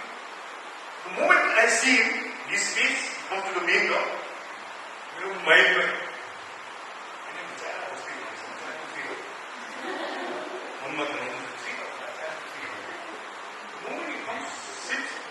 Plastic mancha, plastic product. What that? You bottom is then even that 3,000 is the body is box. But most of the money, you can invest that and spend it. You can satisfaction.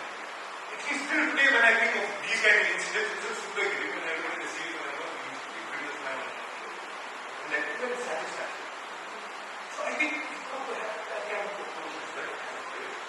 Because somewhere, if we believe in God, everyone believes in God. I think there is anyone who is atheist that doesn't believe in God. And there is every possibility that kind of wider and good things come back.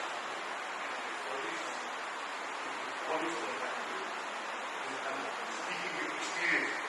Because see, whatever little standing that I've had, whatever success that I've had, whatever opportunities that I've got in life, I feel to a certain extent is blessing from all these small opportunities that I've got. And as a professional, I try to help people.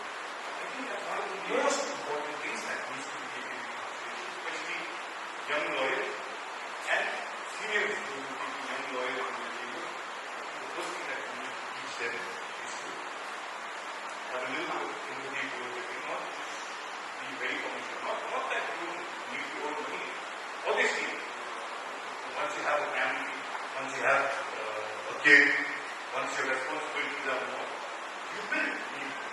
But that doesn't mean do in a way which is unethical or which, puts other person into trouble or puts the other person into trouble. So there are ways of dealing with it. And then, an advocate cannot withdraw from a case without sufficient cause, and only after reasonable and sufficient notice to the client, after refunding fees, that is not recorded. So what do we do normally? Someone will push me, what did he charge in advance? They love charge in advance. Suddenly I decide, after 4 or 5 days, I don't want to pay for it. Or to lawyer goes, they will give you back the fee. But how many of us return that money which is not supposed to be ours after, let's say, for example, we still entitled to that 1 lakh that we put it in a beer, it's done at do we even make an attempt to return at least that 50,000 to the fee? How many of us have done that? Have we proceeded, for example? Say, no, these will not happen. No. Just get into the issue of the client because you, in case of the client, even for the client, it's a hard earned money. Unless someone is charged of corruption, you know the fact that he is a corrupt man. Try to step into the shoes of the client. Because it's a small place, it's not a big city that you don't know each other. And please take note of the fact it's a small place and and it spreads like